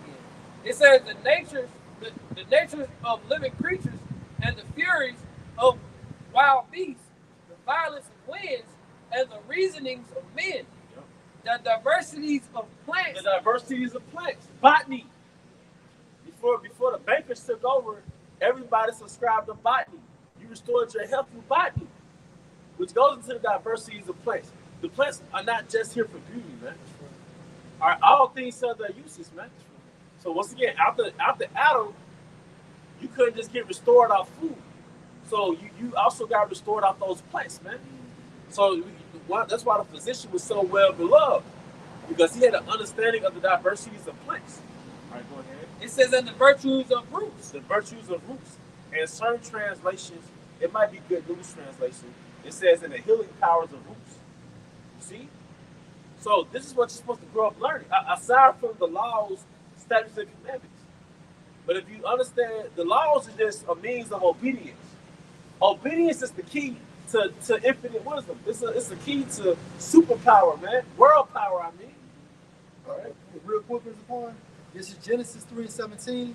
And unto Adam he said, because you have listened unto the voice of your wife and have eaten of the tree of which I commanded you, saying you shall not eat of it, cursed is the ground for your sake, and sorrow shall you eat of it all the days of your life. Because you're going to have to work for it, right? Into the land. That's right, bro. Verse 18. Thorns also and thistles shall it bring forth to you, and you shall eat the herb of the field. Because we're going to the sea. Yep. That's a beautiful point. Wow, man. Because prior to that disobedience, you didn't eat no herbs, man. That's right, bro. That's the original fruit. Man, our original food, man. Healing. It was healing. Right. And I'm not trying, I'm not making an effort to get all deep. But I've been thinking about Dr. Sabi, and he'll go into like the fruit. And I was just thinking, carbohydrates, all fruit, they're basically carbohydrates, right? Well, I looked up carbohydrates. It's a combination of 3 different elements in the periodic table. Just bear with me. Carbs, hydrogen, and oxygen. So most fruit in the wild, they have carbohydrates. Those are energy sources. Carbs, hydrogen and oxygen. It was a that's what your body used. But now Esau polluted carbohydrates. So the carbohydrates that he made, like the bread and the pasta and all this shit, it turns into glucose when you ingest it. And then that's what throws your insulin off. Because glucose is basically sugar, bro. So in Esau's world, carbohydrates through his food, it basically causes diabetes. And the higher your insulin is, that's when you start storing your body fat. Yep. You start getting stomach. Yep. And Because the body stores a certain amount of energy, assuming that you're going to burn it off within that day or the next day. right. But if you don't burn it off, your body says, well, let's just store it. Because your body is highly intelligent, created by Yahweh Bahasham Shai. But because you live in a sedentary kingdom, you never burn off the stored energy. You never burn off the fat. So, yep. Go ahead, bro. Now, to make the situation even worse, you got Jake there eating real late at nighttime. Yeah. 12, 1 o'clock, or after hours like that. And they'll just sleep on it. Hamburgers. That's why the apostles always get into intermittent fasting, because in this kingdom, you want to have a good digestive window to actually burn that stuff off, man. Right. You know? It's the book of Psalm. Yes, it's Psalm 103 and 2. It says, "Bless the Lord." What's that one? "Bless the Lord, Yahweh Bahasham Shah, my soul, and all that is within me. Bless His holy name. Bless the Lord, Yahweh Bahasham Shah, my soul, and forget not all His benefits. Who forgiveth all thy iniquities, and who healeth all thy diseases." Who healeth all thy diseases, man. Because that's mercy too. The Most High kicked us out of paradise, and now the body gets sick, but He still had remedies in nature. So even though we're under the curse of Adam, the curse of Deuteronomy 28, He still gives us a way out of the temptation. And that's why when you take the herbs, you're supposed to pray before you take it. Yep. And in the midst of it, because ultimately healing comes through that process, man. Hey, will you hold something else, bro? I had that. Before you get that, you can get that, but I also want you to get Sirach 38. Honor the physician. And this is on Mark chapter 16 and verse 18. Yahushua speaking. "They shall take up serpents." Well, you know what? Let me just start at verse 15. Mark 16 and 15. "And He said unto them, Go you into all the world and preach the gospel to every creature. He that believeth and is baptized shall be saved, but he that believes not shall be damned." And these are Israelites only. Okay, the Israelites are going to be saved, are basically the elect. And the non-Israelites will not believe this truth, although they heard this truth. Verse 17. "And these signs shall follow them that believe. In my name shall they cast out devils. They shall speak with new tongues." Verse 18. "And they shall take up serpents. And if they drink any deadly thing, it shall not hurt them. They shall lay hands on the sick, and they shall recover." And the reason why I brought that up, because all we do is eat and drink deadly things. So it's the will of the Most High we still alive. Because it's ultimately not the herbs. That's Ultimately, I mean, the herbs are like a medium. But ultimately, it's Yahweh Bahasham Shai. yeah. But it's Yahweh Bahasham Shai that gave us the herbs, man. You know? And we're going to get raised up and have spiritual power. So we're going to literally tread upon serpents, man. And be ready for that. Yeah. Hey, man, when we dipped off, man, and we're in our different designated places, designated for us by Yahweh Bahasham Shai, be ready to be like, oh shit, I can fly. And it's gonna feel second nature. I speak as a man. Let me stop saying that. You were doing it before. Yeah, but I believe it's gonna feel like it's second nature, man. Right, go ahead, bro. And this is Wisdom of Solomon, 16 verse 11 to 12. "For they were pricked that they should not remember thy words, and were quickly saved, that not falling into deep forgetfulness, they might be continually mindful of thy goodness. For it was neither herb nor mollifying plaster that restored them to health, but thy word, O Yahweh Bahasham Shai, which healeth all things." And Yahushua is the word, right? So Yahushua does all the mediation for the elect. He's our, what they call it, intercessor, right? So of course this is the protocol. Yes, we use the herbs, but we know as we're using the herbs, we have to pray for Yahweh. We have to pray to Yahweh Bahasham Shai for that healing. His second coming, pursuant to Malachi the 4th chapter, where it says he's gonna come with healing in his wings. Yeah. You know, That's that's those what we're looking bodies. forward to, man. Yeah, and it's look, man, the spiritual power on this side, that's just a standard that's gonna be lifted. Yeah. But their real miracle is uprooting the kingdom of Edom. That's right. Because did it not say the physician can't cut off a long disease? And what was that long disease? Esau. That's right. So this man in power has been a long disease to existence, man. And also, he's supposed just to back you up and then to shed these weak ass bodies. Yeah.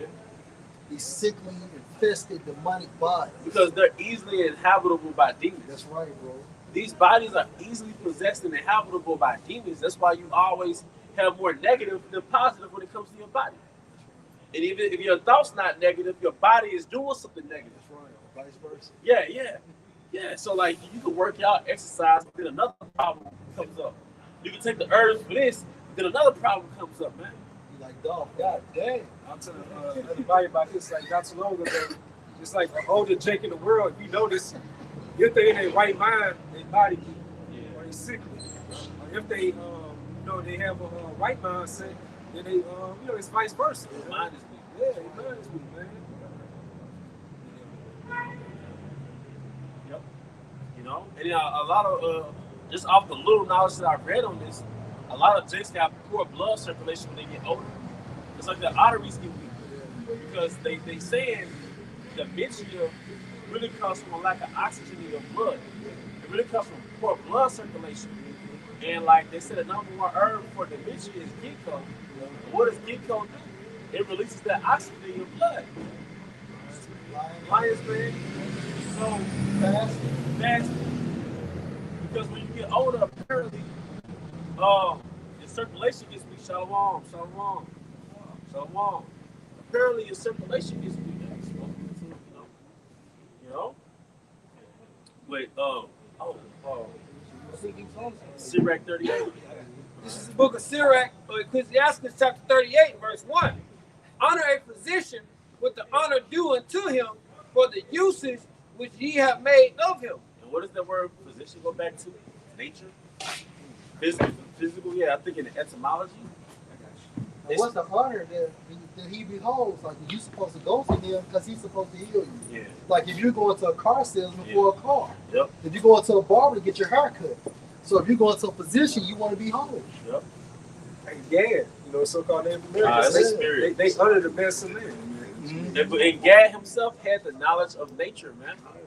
Yeah, a lot of herbs that the standard herbalists practice, they got it from Gad. When Esau came to the Americas, most of them died. Half of them died. Yeah. But it was Gad that taught Esau how to restore himself through the herbs. Because for one, Gad is an Israelite, so Israel always had the knowledge of the herbs. But secondly, Gad watched the animals. Gad studied the herbs the animals used to restore their health, man. So a lot of herbs that you see in ancient, in American tradition, it goes back to Gad and Reuben, man. All right? All right, go ahead. And this is 1 Timothy 4:8. For bodily exercise profits little, but godliness is profitable unto all things, having promise of the life that now is and of that which is to come. And the reason why I brought that precept out, think about these old Jasons of porn. We talk about this all the time. Out there in New York doing calisthenics, they 60, they 50 years old, they 70, but they look good. Low body fat and things of that nature. So basically, exercise does wonders for the body, but it does nothing for the spirit. But at the same time frame, we need exercise for that mind, body, soul connection. I was just gonna say, exercising doesn't get us in the kingdom of heaven, but man, it's therapeutic, man. It's your spirit. Yeah, it's Jake always talking about anxiety. That's the new trending little disease now, for lack of better words. Anxiety, my anxiety. Yeah.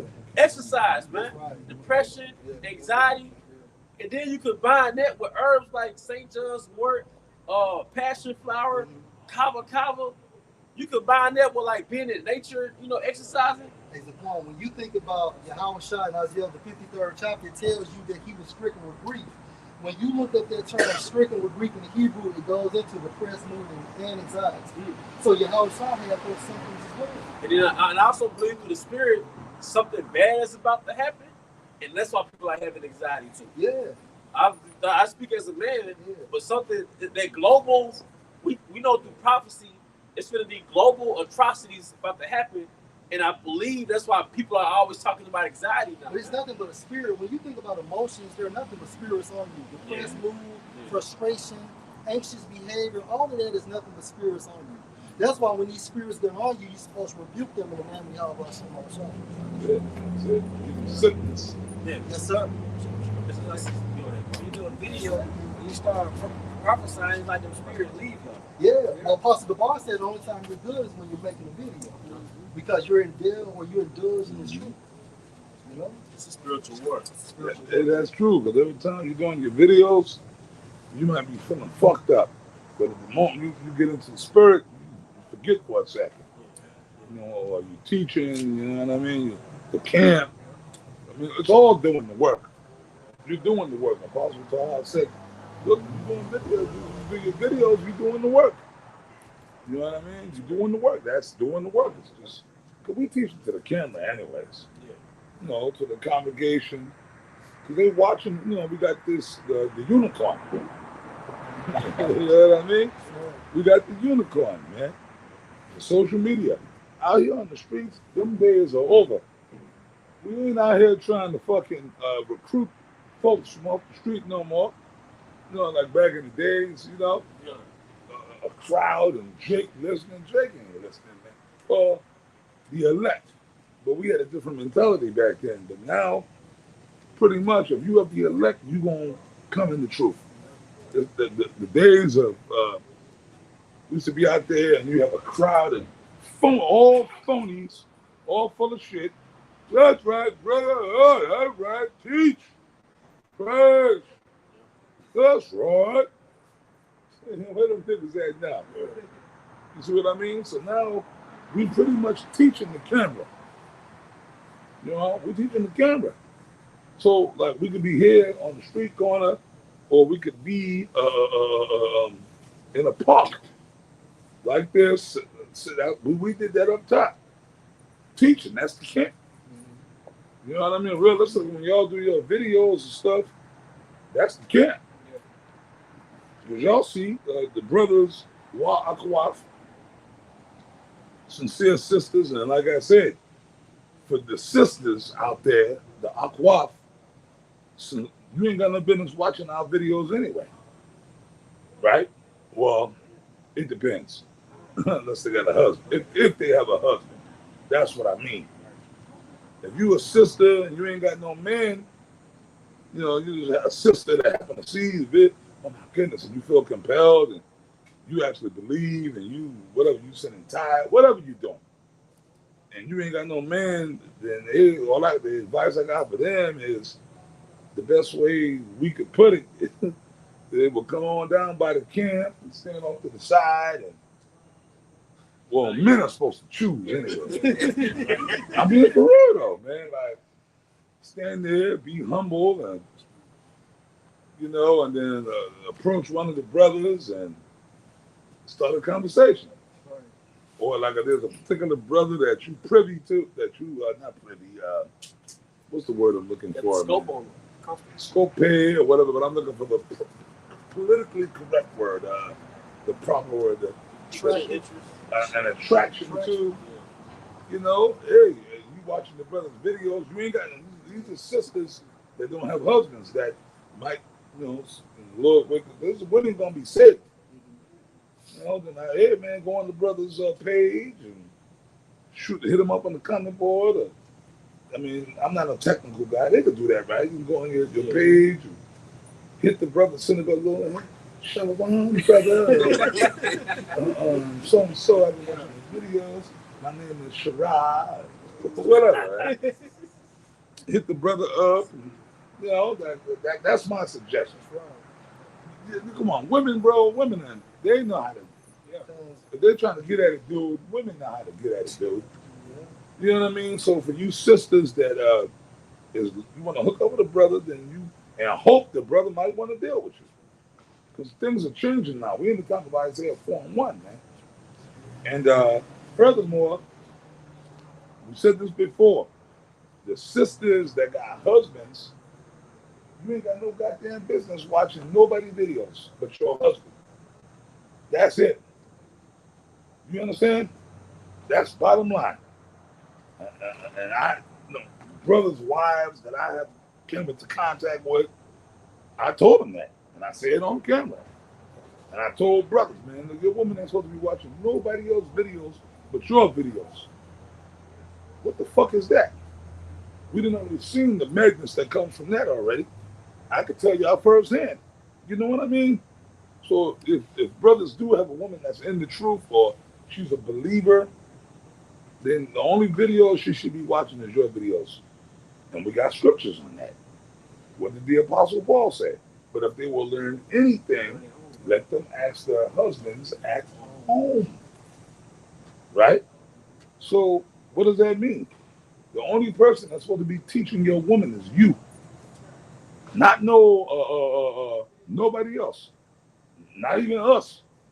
When it comes to you brothers and y'all Ayashas, man, I mean, you know, like I said, I've met brothers' wives and stuff like that. I'm like, hey, like, if anything, hey, shalom, sister. Shalom, hey, sister, shalom. Hey, man. You know, like small talk. Super small talk.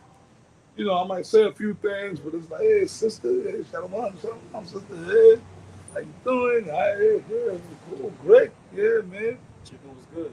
And it's nice, man. Hey, the house, yeah, man, it's beautiful. I love the way you decorate that. You know, small talk bullshit. Shit like that. Hey, the house looks nice, sister. Yeah, yeah. Oh, the water, yeah, you cook the water, sister. Yeah, how you doing? And shit like that.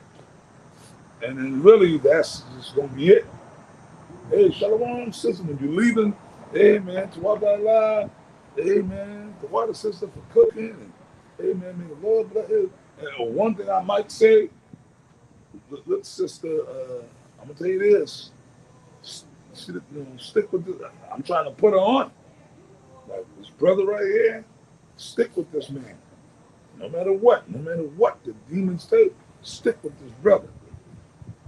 As far as teaching or giving any form of exhortation, that's gonna be it. I might say that to a sister, a brother's wife. But a sister, all I can tell you is this: you in a beautiful spot right now. Meaning, these women don't realize that the men of the Lord, the servants of the Lord, they don't realize that what they got, man. You know what I mean? So I'll be like, sister, stick with this brother, no matter what. Stay with this brother. Stay with him. Stay with this brother. You're gonna be happy you did. You dig? What more could you say? And that's it. Right? Is that not good advice? I'm bigging up the husband, the brother. Like, yo, man, you better stay with this brother, man. Sister, trust me. Stick with this brother. Fuck all the other bullshit. No matter what, stay with this brother. Y'all know when certain brothers have more than one woman, and that's cool. There's no, you know what I mean? 'Cause, you know, that'd be the main thing, man. That'd be the main thing. You know, that's my problem. Bun, you got something left? You looking for something? Yeah, I got something. Come on. Yeah, this is the book of Sirach 36, and starting at verse 22. The beauty of a woman cheereth the countenance, and a man loveth nothing better. If there be kindness, meekness, and comfort in her tongue, then is not her husband like other men. Yeah, you got an apostle. No, y'all got it. You break it down, Bun. It was your scripture. Yeah, God, I'll read it again. It says, if there be kindness, meekness, and comfort in her tongue, then is not her husband like other men. You know, because truth be told, you know what I'm saying, when a man get at the wife or get at the woman, you know, going into verse 24, it says he gained the possession. And then when a woman entreats you well, she reaps the benefits of it. When a woman rocks with you in this truth, she reaps all of the glory from Yahweh Shemham and all that favor as well. You know, even through the good times, the bad times, the ups and the downs. You know, because ultimately what it's all about is like going back into it, says that is not her husband like other men. What does that mean? That means that he's different. And that's why we always go through the same thing. Like, man, something about you. You know, they can't always put their finger on it, but it's the spirit of the Lord. There's one too, and then it does wonders for the countenance too. Yeah. Because your countenance is your facial expression. So if your spirit is good, you're gonna have a cheerful countenance because she's doing what she's supposed to be doing. You know what I'm saying? And because if you catching hell, you're gonna be down and you're gonna have these bad and crazy thoughts. But if she's doing her part, you can move better. You know, but at the same time frame, the Most High give us our balance. But think about this: we just had the perfect woman in hell. This should be easy. You can go home and things of that nature, but the Most High has to give us that balance. Okay, this woman's gonna be fucked up because the more you in hell, the more you're begging for your house shot to return. Man. You know? If that made sense, man. No, that made perfect sense. That made perfect sense, man. Because me and young Elder Kazak there, we was talking about that earlier. We did a video. I don't know if I mentioned it in the video, but brother, thoughts come in. You know how it be. Your brain sometimes frees up. Yeah, and I didn't get to really touch on that like I wanted to in the earlier lessons. But yeah, our women are gonna be fucked up. They're gonna be like that because of the fact that we're not in our kingdom. Look, I got a woman I'm dealing with. I know you brothers got women. Some of you, if you don't, I don't know your personal situations. I know, some brothers do, some brothers don't. A lot of brothers, we Jake, so Jake always gotta have a woman. You know what I mean? So I know most Jakes got a woman. You know what I'm saying? But I know certain brothers that don't have a woman. They just, they get some PY when they can, here and there, whatever. Some brothers are in a family situation, have a woman, whatever. And, we broke the laws of the Most High, Yahweh Shai. So, that's a part of the curses. We still serving that out right up until Yahweh Shai get here. So, with that being said, I'm laying back on what what you were trying to articulate. Basically, our women gonna act up, man. They're gonna act up, but then we just gotta learn how to maneuver around that. You know what I mean? Like if I want to case in point, you got the cameras here, right? The stands. Excuse me. If I want to walk right up to that sign, I can't do it without knocking the cameras down, right? I gotta, and then I can get to the sign. You dig? I can get to the sign. So that's just what it is. Our women gonna act up. She could be cool, but they gonna act up. If you love the woman, but you just gotta weigh it out in the spirit of Yahweh Shai. Okay, sometimes you gotta know when it's time to call it quits. Like if the bitch is way too toxic, then you gotta know when to walk away. But all these women are toxic because it's society, man. It's Babylon. So it's like, hey, man, okay, she got demons on her, but she's an asset. If a woman is an asset to you, and she's something cool. What's that scripture? If you be pleased to dwell with her, Apostle Paul said it, right? But know that you shall have tribulation in the flesh. That's in the scriptures. Everything go back to the scriptures, man. We live according to the scriptures. So that's that. So basically, that's what it is. But as far as the woman thing goes, like the Apostle Paul told brothers back then, Paul, speak as a man, right? Paul was always quoting Yahweh Shai, the scriptures, and Apostle Paul was telling brothers. He was telling brothers back then, Paul, speak as a man, right? Certain things, right? And basically, like me personally, which this don't come from me. Apostle Tahar told me this years ago, right? Damn near 30 years ago. I'll never forget, we sitting in the car. He said, you know what, brother, you dealing with these women, you don't got to tell these women about the truth. These women these so-called women that we meet, and, these chicks. I mean, whatever, man. Whether you're just popping them or it's like a so-called relationship. It's another funny word, relationship, right? But anyways, you want to like if you meet a chick, she don't know what you. It's really best just to not even. I'm just keep it real with you, brothers, man. You gotta be Clark Kent and Superman.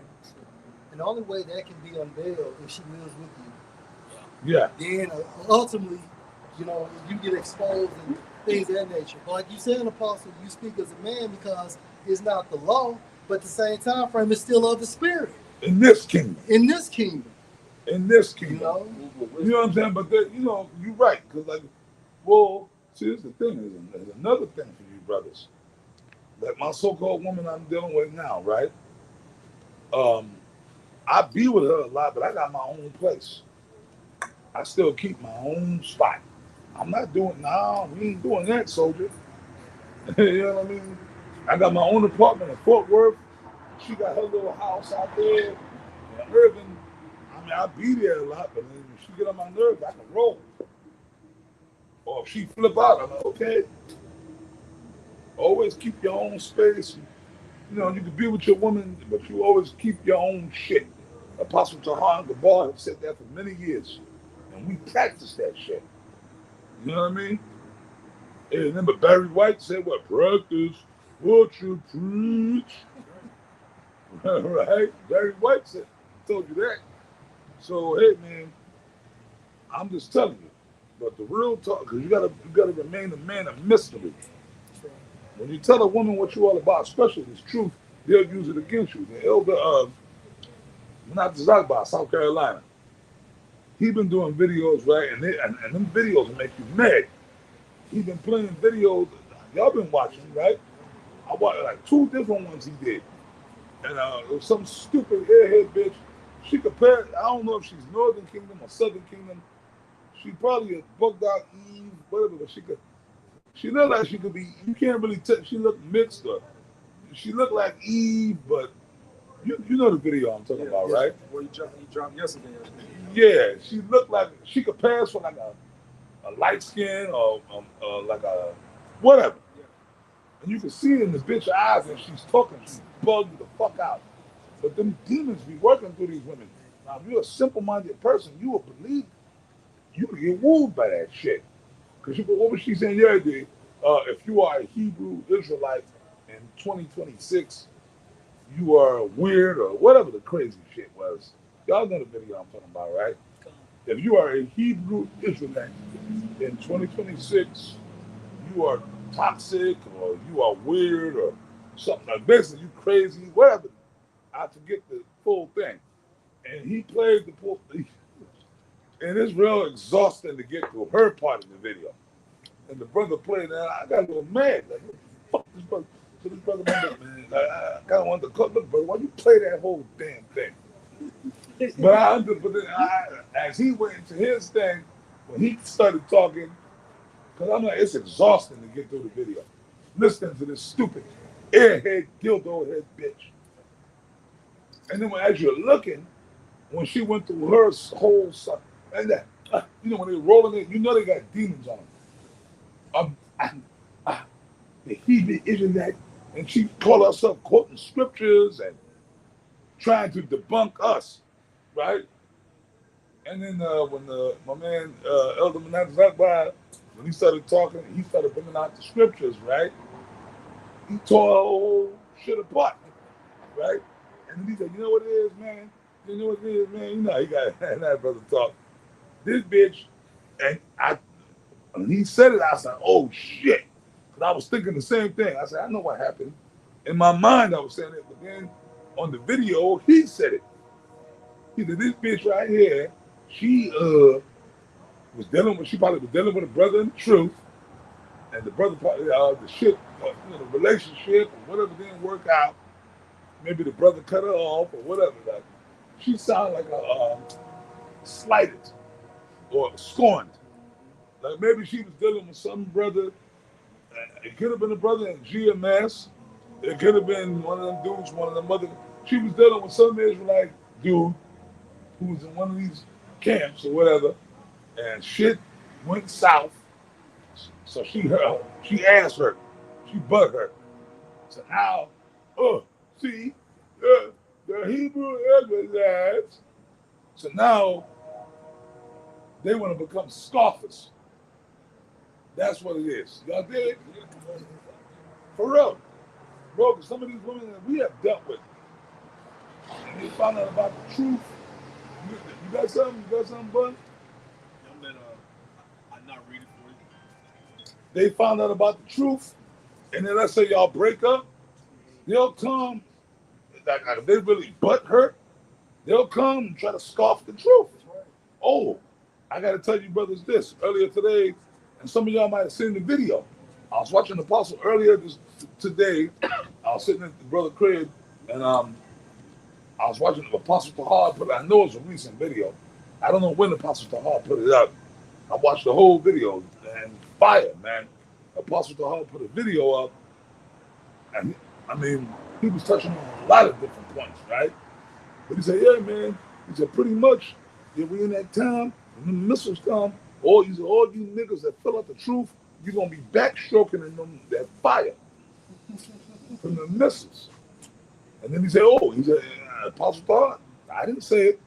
Apostle Tahar said, look, you women that was in the truth and left, y'all going to be doing the backstroke in the fire from those missiles. Apostle Tahar. So see, these women, all these women, you got to realize, bro, no, they culpable too. It's not just men. These women, man, these women are not exempt from judgment. Because you're a woman. How about you? How much I don't care. Because you got a pussy. I say this. Go ahead, brother. He didn't care about Lot's wife. God. She was a righteous man's wife. Can I say something for you? When you think about Daniel, the 12th chapter, God talks about sin going to be in everlasting contempt. We know there's talk about the guys that fell off, but a lot of that is going to be in that sect is women that love us too, man. They're going to feel extremely That makes sense. Oh, the 2/3 mainly consists of women. Women, right. You know what I'm saying? Right. There's more women on the planet than men. That's right. Well, I got a scripture for y'all. Y'all can read it and y'all can break it down if you want to. I'm going to give it back to y'all, man. I just had to, Ezekiel 9 and 4. I was going to get it. Let's go. The Lord don't care. Yahweh Shai don't care because you got a pussy. Okay? I'm a woman. I'm a woman. Don't use vulgar language in front of women. You know what I mean? I know y'all have all heard that before, especially in the South. We all from the South. Hey, man. Like about you somewhere, fuck. Hey. Bro. Hey, man. Don't be talking that way, man. There's women in here. There's women. No, not women. There's women's in here. There's women's in here. Are you fucking serious? Can I tell you something? Sure. All the cuss words I know, I learned from my mama. Okay? Real talk. All the cuss words I learned from listening to my damn mama. Give me a fucking break. Don't be cussing. There's women around. There's women. Them even coming to America. Them like Randy Watson was singing. Y'all know what I'm saying? Them three niggas, Eddie and they played. They playing different roles. You never the scene. Teach them women. Let them lead the way. Shut them all the beauty. Randy Watson was singing, and the three niggas, the barbers, they're sitting there. The Eddie and they started. Them three niggas started cussing each other. The old niggas. The old barber niggas, and then they got into it. They were the fuck. And then one of them niggas said, calm down. It's women's in here. And even Eddie, the old nigga, Eddie was like, I don't give a fuck. Nobody give me nothing. But that's true, right? That's true. That's some real shit. Yeah, man, that's one thing I like about Eddie, man. He bring out the truth in the movie. Yeah. It's women's up in here. Eddie, I don't give a fuck. Wasn't about to give me nothing.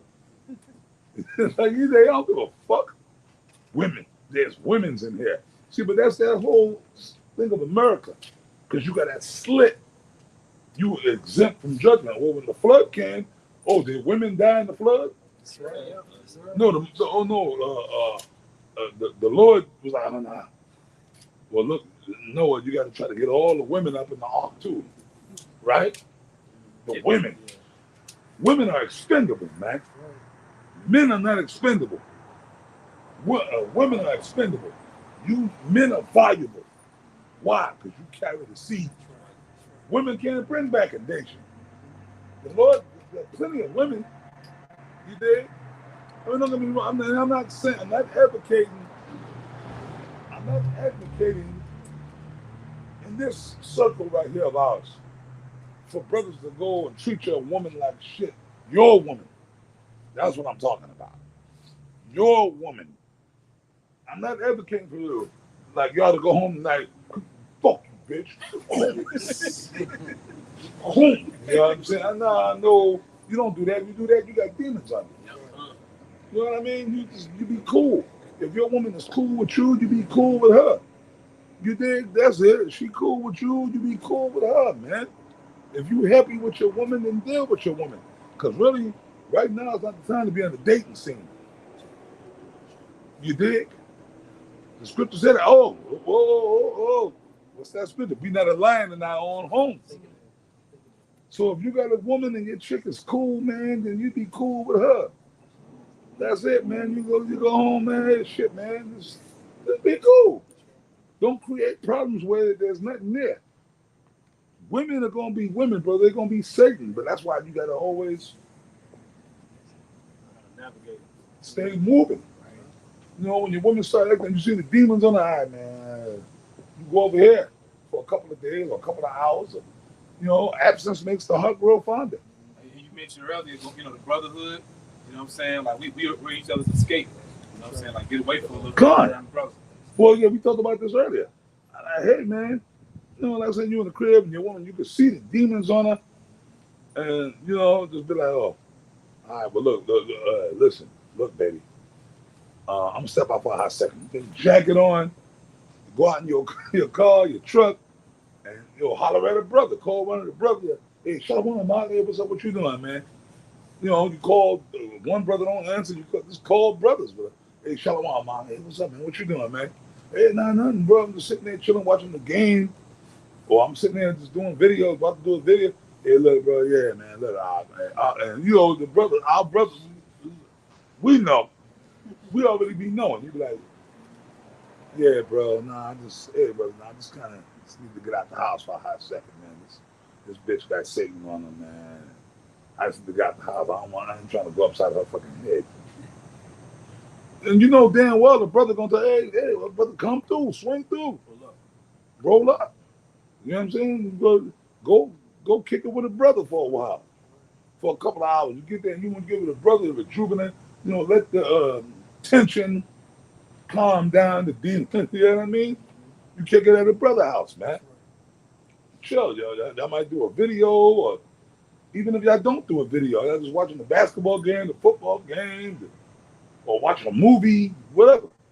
You know, have a couple of drinks, y'all just kicking it and just chopping it up in the spirit. That's the beauty, well, like you said, the beauty of the brotherhood, man. And then you might be like, hey, man, you know what? You might decide you don't want to go home. But like, yo, man, listen, look, I just crashed on the couch. I don't feel like being back there tonight. You know, man, come, brother, head. Lay down. Right? That's, you learn how to, the spirit is on me to tell you brothers this, to vent this out to the congregation. You did what I'm saying? That's it. Don't, you know, but that don't mean you got to look at your woman. The Apostle Paul said, ye shall have tribulation in the flesh. Because remember, what did the Apostle Paul say to her in the scripture? He said, look, I wish that y'all could all be like me. Apostle Paul didn't have a woman because he knew that he wanted to dedicate himself totally to the gospel. And women do take up time. They take up time, brother. And the scripture says, Apostle Paul said what? If a man have a wife, be careful. And it's true. Because when you got a woman, Careful things of the world. yeah. Your woman pulled you into her bullshit sometimes. You get caught up, you be having to do all kind of bullshit. You know what I mean? But that's what it is. But when you ain't got a woman, you just focused on the word and the brotherhood. If you ain't working, you know. Did I call for something? Ezekiel 9:4. I mean, y'all can read it if y'all want to. If not, it's up to y'all. We'll get that. We'll close it out on This Yeah. is book of- that. This is the book of Ezekiel, chapter 9 and verse 4. And the Lord Yahweh said unto him, go through the midst of the city, to the midst of Jerusalem, and set a mark upon the foreheads of the men that sigh and that cry for That's all. an angel marking the elect from the exemption of judgment, right? And we're in the end of this thing. Go ahead, bro. That sigh and that cry for all the abominations And what we that signing and crying about? Shit, this reality, right? America, Esau, and so on and so forth. That's what we sign and crying about. And the more we sign and crying, you also sign and crying about doing your videos too, doing this work and also praying.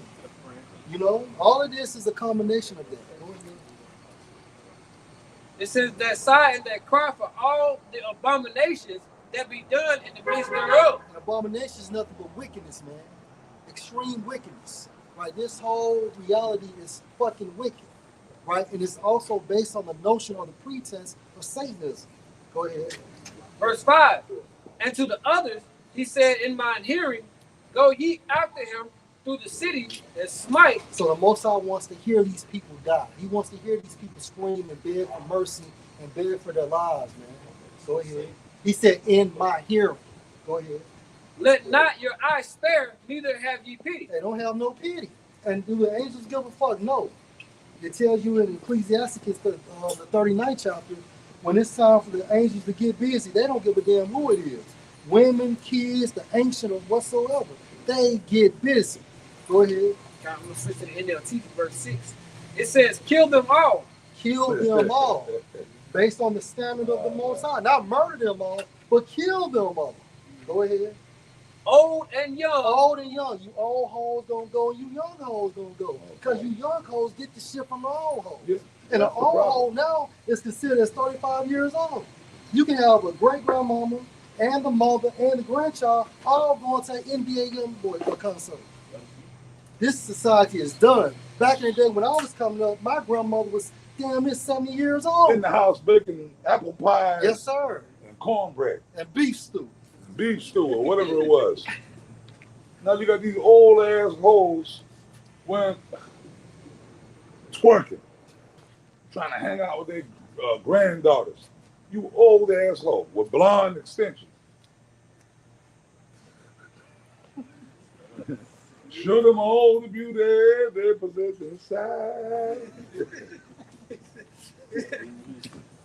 Verse 6, it says, kill them all. Them all. Old and young, Mhm. girls and women, Mhm. and little children. Girls and women. So it mentioned women twice. The Lord ain't playing, man. We better hope we make it. That's right. We better hope our ass make it. And bro, I don't know if I'm gonna make it, but I guess what? The scripture says, give diligence to make that calling and election sure. So that's what Apostle Tahar said. The video I watched, but I'm gonna be diligent. I'm gonna do the work. That's right. Apostle Tahar said that. The video I saw that he did, Shalom. Shalom. Damn, there's a lot of Jake out here know about the truth, right? Yeah, that's another count. That's another camp. Yes, the affiliate camp. Yeah. Oh, okay. Hey. When The former affiliate. the former affiliate camp. Okay, but they're doing they just kind of doing their own thing. Yeah, they just wrapped up. Well, that's cool. Hey, look, man, that's hey, you know what? Beautiful. It's not for us to say them brothers were wicked or what. Hey, when the door was open, they didn't. Hey, shalom. Hey man, shalom to them brothers, bro. Hey, shalom, rakatah. Shalom, rakatah. Beautiful, man. Hey, the brothers still get hot, you know. They say, hey, bro, so hey, Lord, be with them brothers, man. Remember your house shot. Well, And it helped us out a lot. Like personal situations. all I got to say is this, bro. Yahweh Shah said it. We saw others teaching in your name, and we forbid them. Yahweh Shah rebuked them. Said, no, don't forbid them, man. If they're not against us, they with us. So not every single brother is just going to come up here and be in what's the word, on the roster. Yeah. You know, like on a team, you got the roster. Okay, he's on the roster. he's not on the team. They on the team. That's cool. That's groovy, man. Not everybody got to come up under us. We don't want that.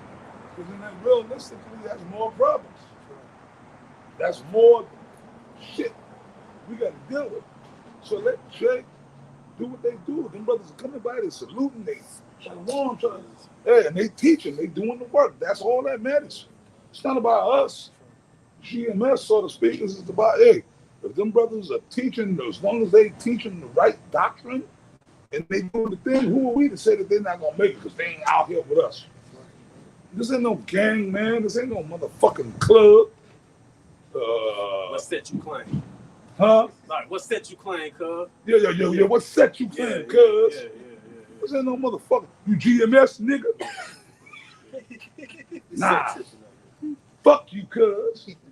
No, we doing all that shit, man. You know, ISUPK on that shit pretty much. That's their spirit. Yeah. We ain't doing that, man. Hey, man. Hey, Lord bless them brothers, man. Right.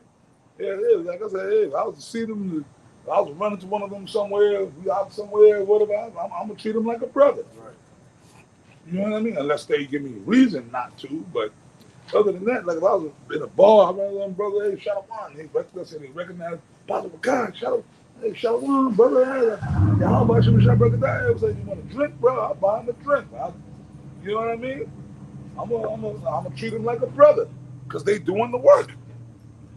You know, and y'all see this. They show y'all respect, man. They showing you, brother, they pass them, hey, Shalom. Hey, they see them like brothers. You know, the spirit will decipher the rest. Shit, we got guys in GMS that ain't right. We got spies amongst us, man. You know that?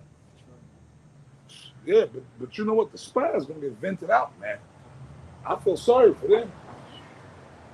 Because you gotta be the most stupidest motherfucker on the planet. To be a spy.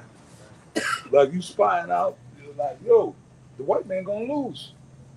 Esau gonna lose, man. You can see this society is done. It's done. It's split. Remember the Roman Empire split?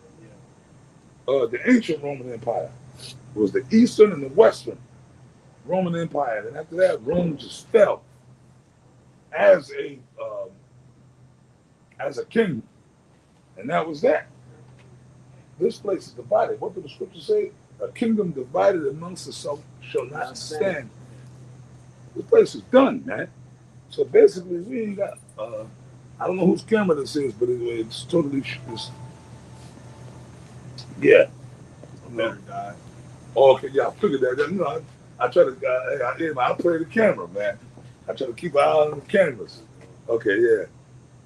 But that's all I got to say. Y'all can finish the scripture, man. This is back at Ezekiel 9:4. It says, "But come not near any man upon whom is the mark, and begin at my sanctuary." Then they began at the false ancient prophets, man, they're gonna get judgment first. Why? Because more stripes, you will receive more stripes because you knew better. You know? And that's how it works. Those that know better holds the most responsibility. Go ahead, bro. It says, "Then they began at the ancient men which were before the house." There you go. You have something else? Oh, well, no, y'all know you got to break that part down, bro. Go ahead, You can't just ride over there. Y'all got to break that down. It says, go ahead, bro. I'm sorry. It says, "But come not near any man upon whom is the mark." What's the mark? So, man, you brothers got to get all the meat off the bone. When you break these scriptures down, man, I learned this from High Priest Ariah and Apostle Tahar, man, back in the, when you breaking these scriptures down, you can't just ride over shit. You gotta pull all the meat off the bone. Come on now, break it down. Exemption of judgment, meaning protection from the second death. That Dawah, The why? which is far different from the mark mentioned in Revelation 13 and 16. You know? This is What's the mark? What's the mark? This is that word to walk. No, that's not talking about the microchip, brother. Oh, Yeah. What are you talking about, man? Oh, we talking. Oh, it's a lot. Ezekiel, man. Oh, Ezekiel, my bad. This is that word to walk. It says mark as a sign of exemption from judgment. There we go. So what's the mark that Ezekiel 9:4 is talking about? Well, Come not near any man is talking to death angels. Yeah. Who's the mark? What's the mark? Well, ultimately, it's this knowledge. This truth. Yes, This truth makes us exempt from judgment. Beginning with the names. You know, beginning with the That's name. what I really wanted to hear. Yeah, because Revelation 7, Yeah. you know, you had the name sealed in their forehead. Can I get That's something? what I really wanted to hear. Because the name of Yahweh and Yahushua is the truth. It's synonymous with everything we teach it. It represents that. So that's the mark. Remember, because you got Nate and different, we don't know what the Lord's name is. We'll get that in the kingdom. You know what I mean? These wicked niggas, right? Right. Even the niggas, GOCC, Bubble Eye Blackfish, you know, the Elder Ricard from the GOCC, Ahaya and Yeshaya. These niggas are wicked. They don't have the mark. The mark, brother Shalom, Yahweh Bahashim Yahushua. That's the mark. That's really the mark. You got to call upon the name, but you got to be within the right doctrine. You see what I'm saying? Can I make a point? When you go into, what's that scripture we always pull out? John 7:38. Out of his mind shall flow rivers of living water. When you go into that term living, it goes into Zio, and the definition for Zio is those that are worthy of the names. Worthy. You got to be found worthy. Worthy of the names. And I want you to finish on that Ezekiel. And it said, and begin at my sanctuary, and that I begin at the ancient man which was before the house. Break that down thoroughly. Can somebody break that down thoroughly? I mean, I can do it, but I want y'all to do it. I want to see if y'all It says, got it, man. and begin at my sanctuary. Then they began at the ancient men. Stop. What's the sanctuary of the Lord? Boys in the circumcision. The Israelites that in the truth. Israelites that are in the truth. That's right here. We are in the sanctuary of the Lord. You dig, brothers? We were talking about that earlier because these niggas out here in the world, these two, like, hey man, they're dangerous. They're dangerous. Yeah. But amongst the brotherhood, you feel safe. So when that judgment comes, before Pookie and Ray Ray get it, hey, the Lord gonna start amongst us, man. So-called brothers that know that they're Israelites, that claim to be men of the Lord. You see? Right? People like Nate, people like General Yohana, all the niggas y'all know. Oh, Genesis, you know, the dildo crew. Y'all know about that, right? Niggas sucking all that book. Hey, Shalom. Got you, Apostle. Niggas sucking all that motherfucking bullshit. Niggas sucking all that motherfucking bullshit. You a high priest and you are this, but you like that funny business. And then your own women are coming on putting you on blast. Oh my God. Right? The females, your sisters, your wives are putting you on blast. Dudes like that, they don't get the judgment first, man. I'm telling y'all, this is not a fucking game, man. This is not. A lot of dudes think this shit's a fucking game. This ain't no game, man. This is serious fucking business, man. You understand? This is serious fucking business, man. You know, and dudes better start taking it serious, man. The Lord ain't playing, man. We don't even know if we're gonna make it, man. But like, hey, man, we trying. We trying. So take this. Don't play with this, man. See, it's okay, right? All the dudes that scoffed against us and did all that shit and talked all that bullshit, right? Talked all that bullshit about Apostle Tahar, right? Scoffed. He's just an old nigga. Him and Apostle Tahar, just two old niggas sitting on the couch in New York. They need to retire, right? Remember that? Y'all remember that? They need to retire. We the guys, make way for us, okay? Y'all got it. And you know what? We gave it to them. Y'all got it, bro. All right. We just kept doing what we didn't stop. We just kept doing what you brothers as well. We just, all of us, collectively. What did we do? I mean, we'll curse them niggas out, 'cause that's what we do. But what? We just kept doing the work. You remember Bun, right? What we do? We just kept, okay, cool. You know, we just kept going. All right, bro, come. Shalom, y'all got it. And what they do? They fell on their sword, man. They fell on their sword, man. You got exposed. You see what I mean? There's a thing called respect. You dig? There's a thing called respect. And all the dudes that vary from that, they all fall on their face, man. You dig? High Priest Ariel, man. High Priest Ariel, we told y'all. Yeah, High Priest Ariel, he went off. He went off. But guess what? We still love and respect High Priest Ariel. That son y'all got right there, we wouldn't have that if it wasn't for High Priest Ariel. How would you know what tribe? I'm Reuben, I'm Gad, I'm Judah. You wouldn't know that. It was the spirit of Yahweh Shai got on High Priest Ariel to put that together, man. You know what I mean? So how the fuck could I ever come against High Priest Ariel, man? You know what I mean? So the Lord, see, certain things are above certain dudes' pay grade, man. And that's another thing, Jake. Certain things are above your pay grade. So you gotta realize when certain things are above your pay grade. You know what I mean? High Priest Ariel, the Lord, but see, if you understand the scriptures, you understand why that went down. You know, that's deep shit, you know. But y'all understand what I'm trying to say to y'all? But the reason I wanted him to read Ezekiel, I told y'all to break it down, but the spirit is on me to go into it so y'all can get it.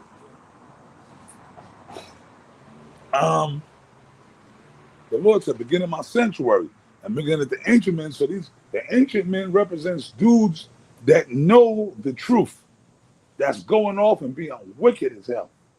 You understand? That you got something, brother? Well, I got the Strong's Concordance. Come on, please. Go look a shot. That's the Strong's GH2205 Zaquan. The word ancient goes back to Zaquan. So one of the definitions goes to old, but then it says elders of those having authority.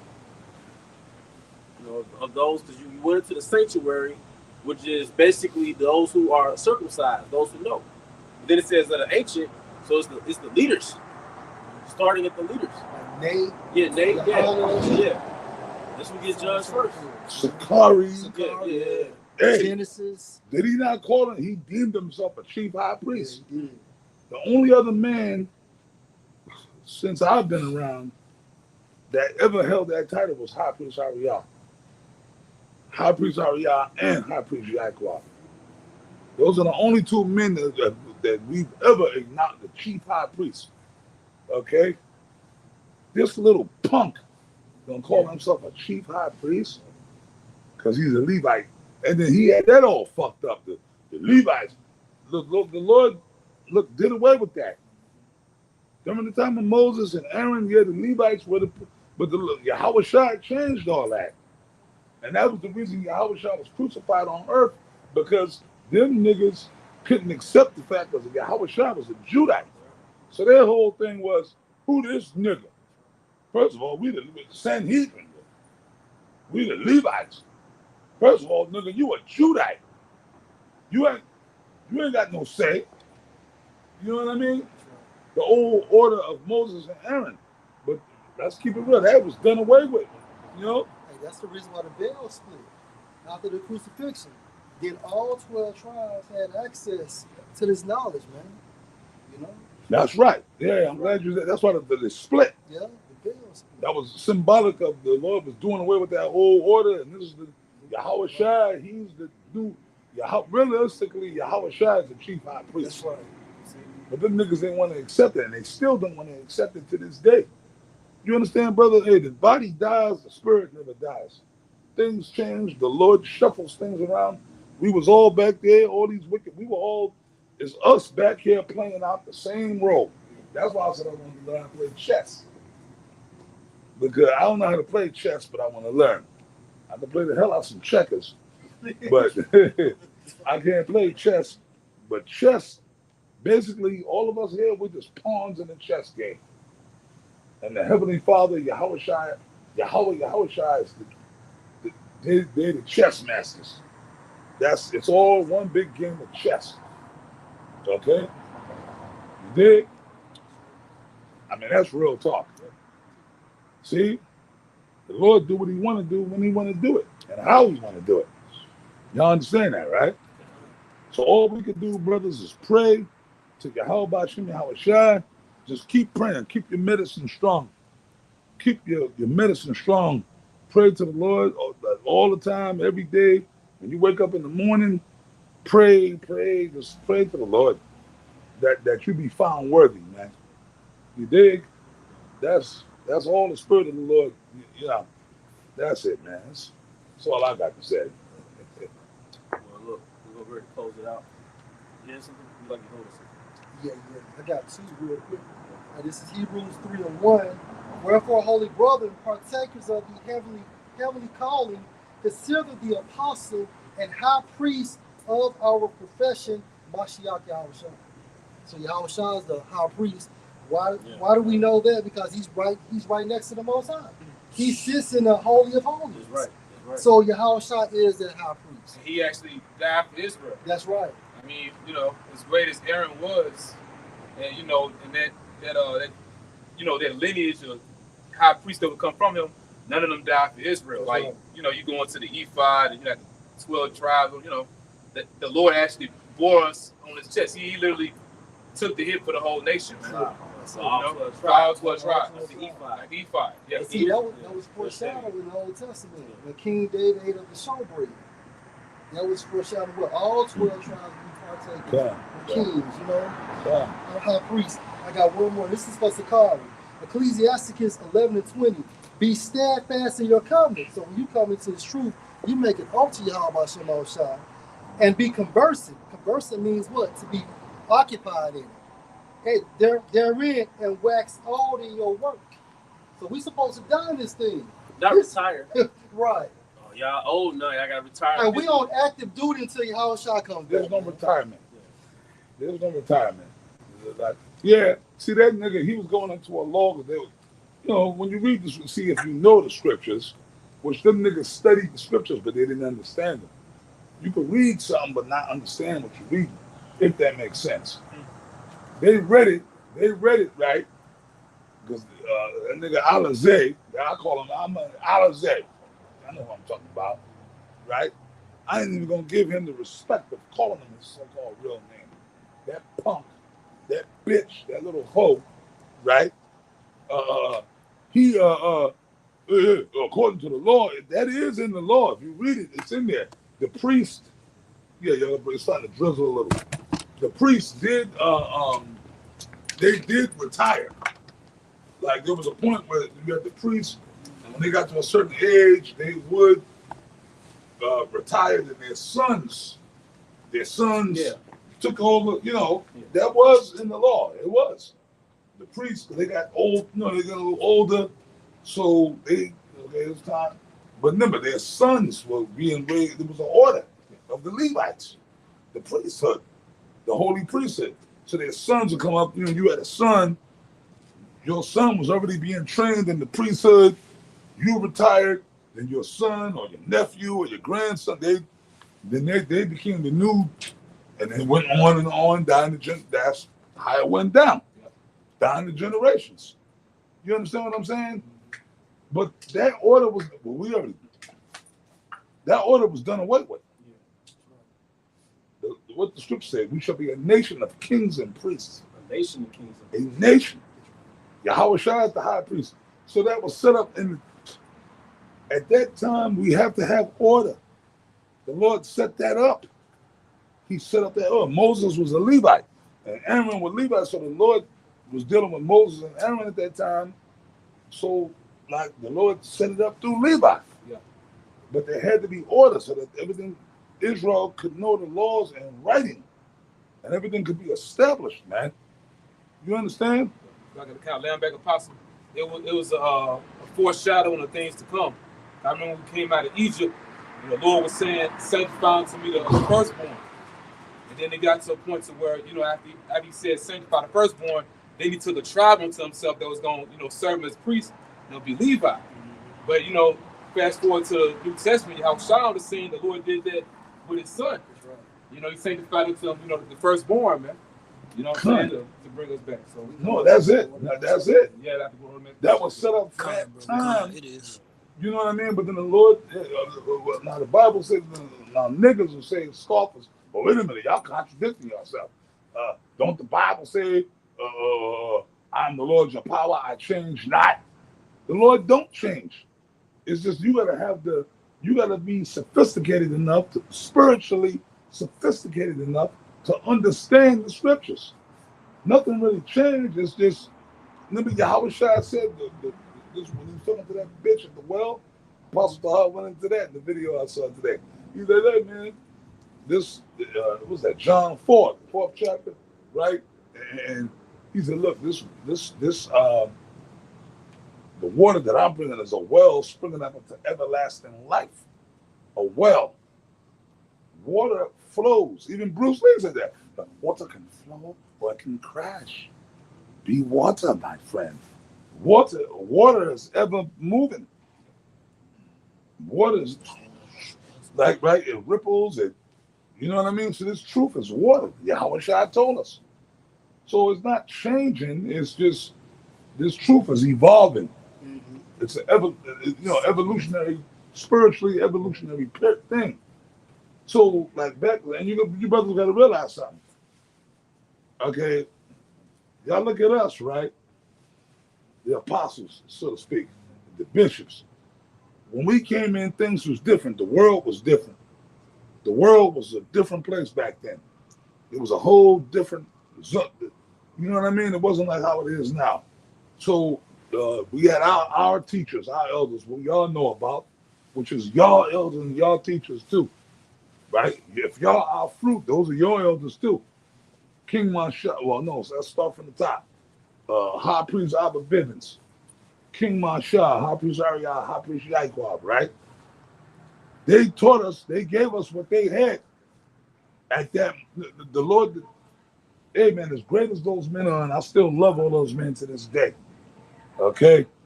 I still miss those men. I still miss them. I miss the shit out those men, man. But the Lord didn't give them everything. He gave them a portion because the Lord deals with other men. So they gave us the best of what they had, what the Lord gave them. And we took it and we ran with it. And then, through the Spirit, different things evolved. You understand? Like the Cornelius thing, right? The Cornelius thing. We were taught Cornelius was an Edomite, but then through the Spirit of Yahweh Shai, the Lord put the Spirit on the Apostle Gabar. It was Apostle Gabar that the Spirit really came on to. Because we read in the scriptures like, wait a minute, man, it's not adding up. Esau can't be saved, And then he brought it to Apostle, but Apostle Tahar was already in the Spirit pondering on it, and then that's how that whole thing came to be. Because there's no way that Cornelius could be an Edomite. How could he?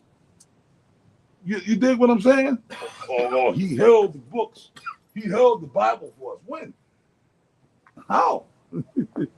Like some old dude in a cave. I am Cornelius. Here's the Bible. Peter told me to give this to y'all. It don't even make sense. Right? They said Cornelius was a just man. So that means he was Esau is not just. I don't care. Even these fucking Edomites that act like they nice and cool, they're not just. They're wicked. You're an Edomite. You can't be, the Lord will put the Spirit on Esau to be cool with you. You know what the scriptures say. The Lord will entreat thy enemy to treat thee well. You'll meet some cool Edomites and they'll be cool, but they're still Edomites. You still got to watch them. You know what I mean? And these other nations. They'll be cool with you, man. You got to watch these son of bitches. Got to watch them. They go to how when a man's ways please the Yahweh Shai, he maketh even his enemies be at peace with him. That's the scripture I wanted. That's it. So you brothers, you don't got to be walking around railing on Edomites. We did that already. That's what I'm saying. You got to come to a level in your mind. You brothers got to use high wisdom. You got not. We got to be chameleons in this motherfucker. Going back to what you said earlier, we got to learn how to be more elusive. Con. Con. You brothers, man, look, man, I'm telling this to the young brothers in the camp.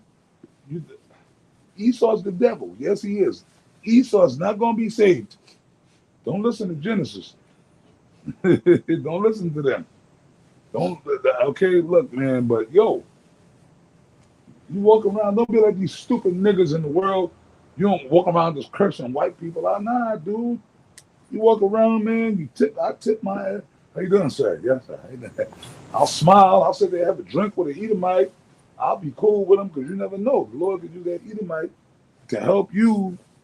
And it's happened. I'm talking from experience. Y'all don't got to walk around and be like, fuck you, cracker. You fucking cracker. That's not wisdom, man. That's just a belligerent, stupid, low IQ, low vibrational nigga.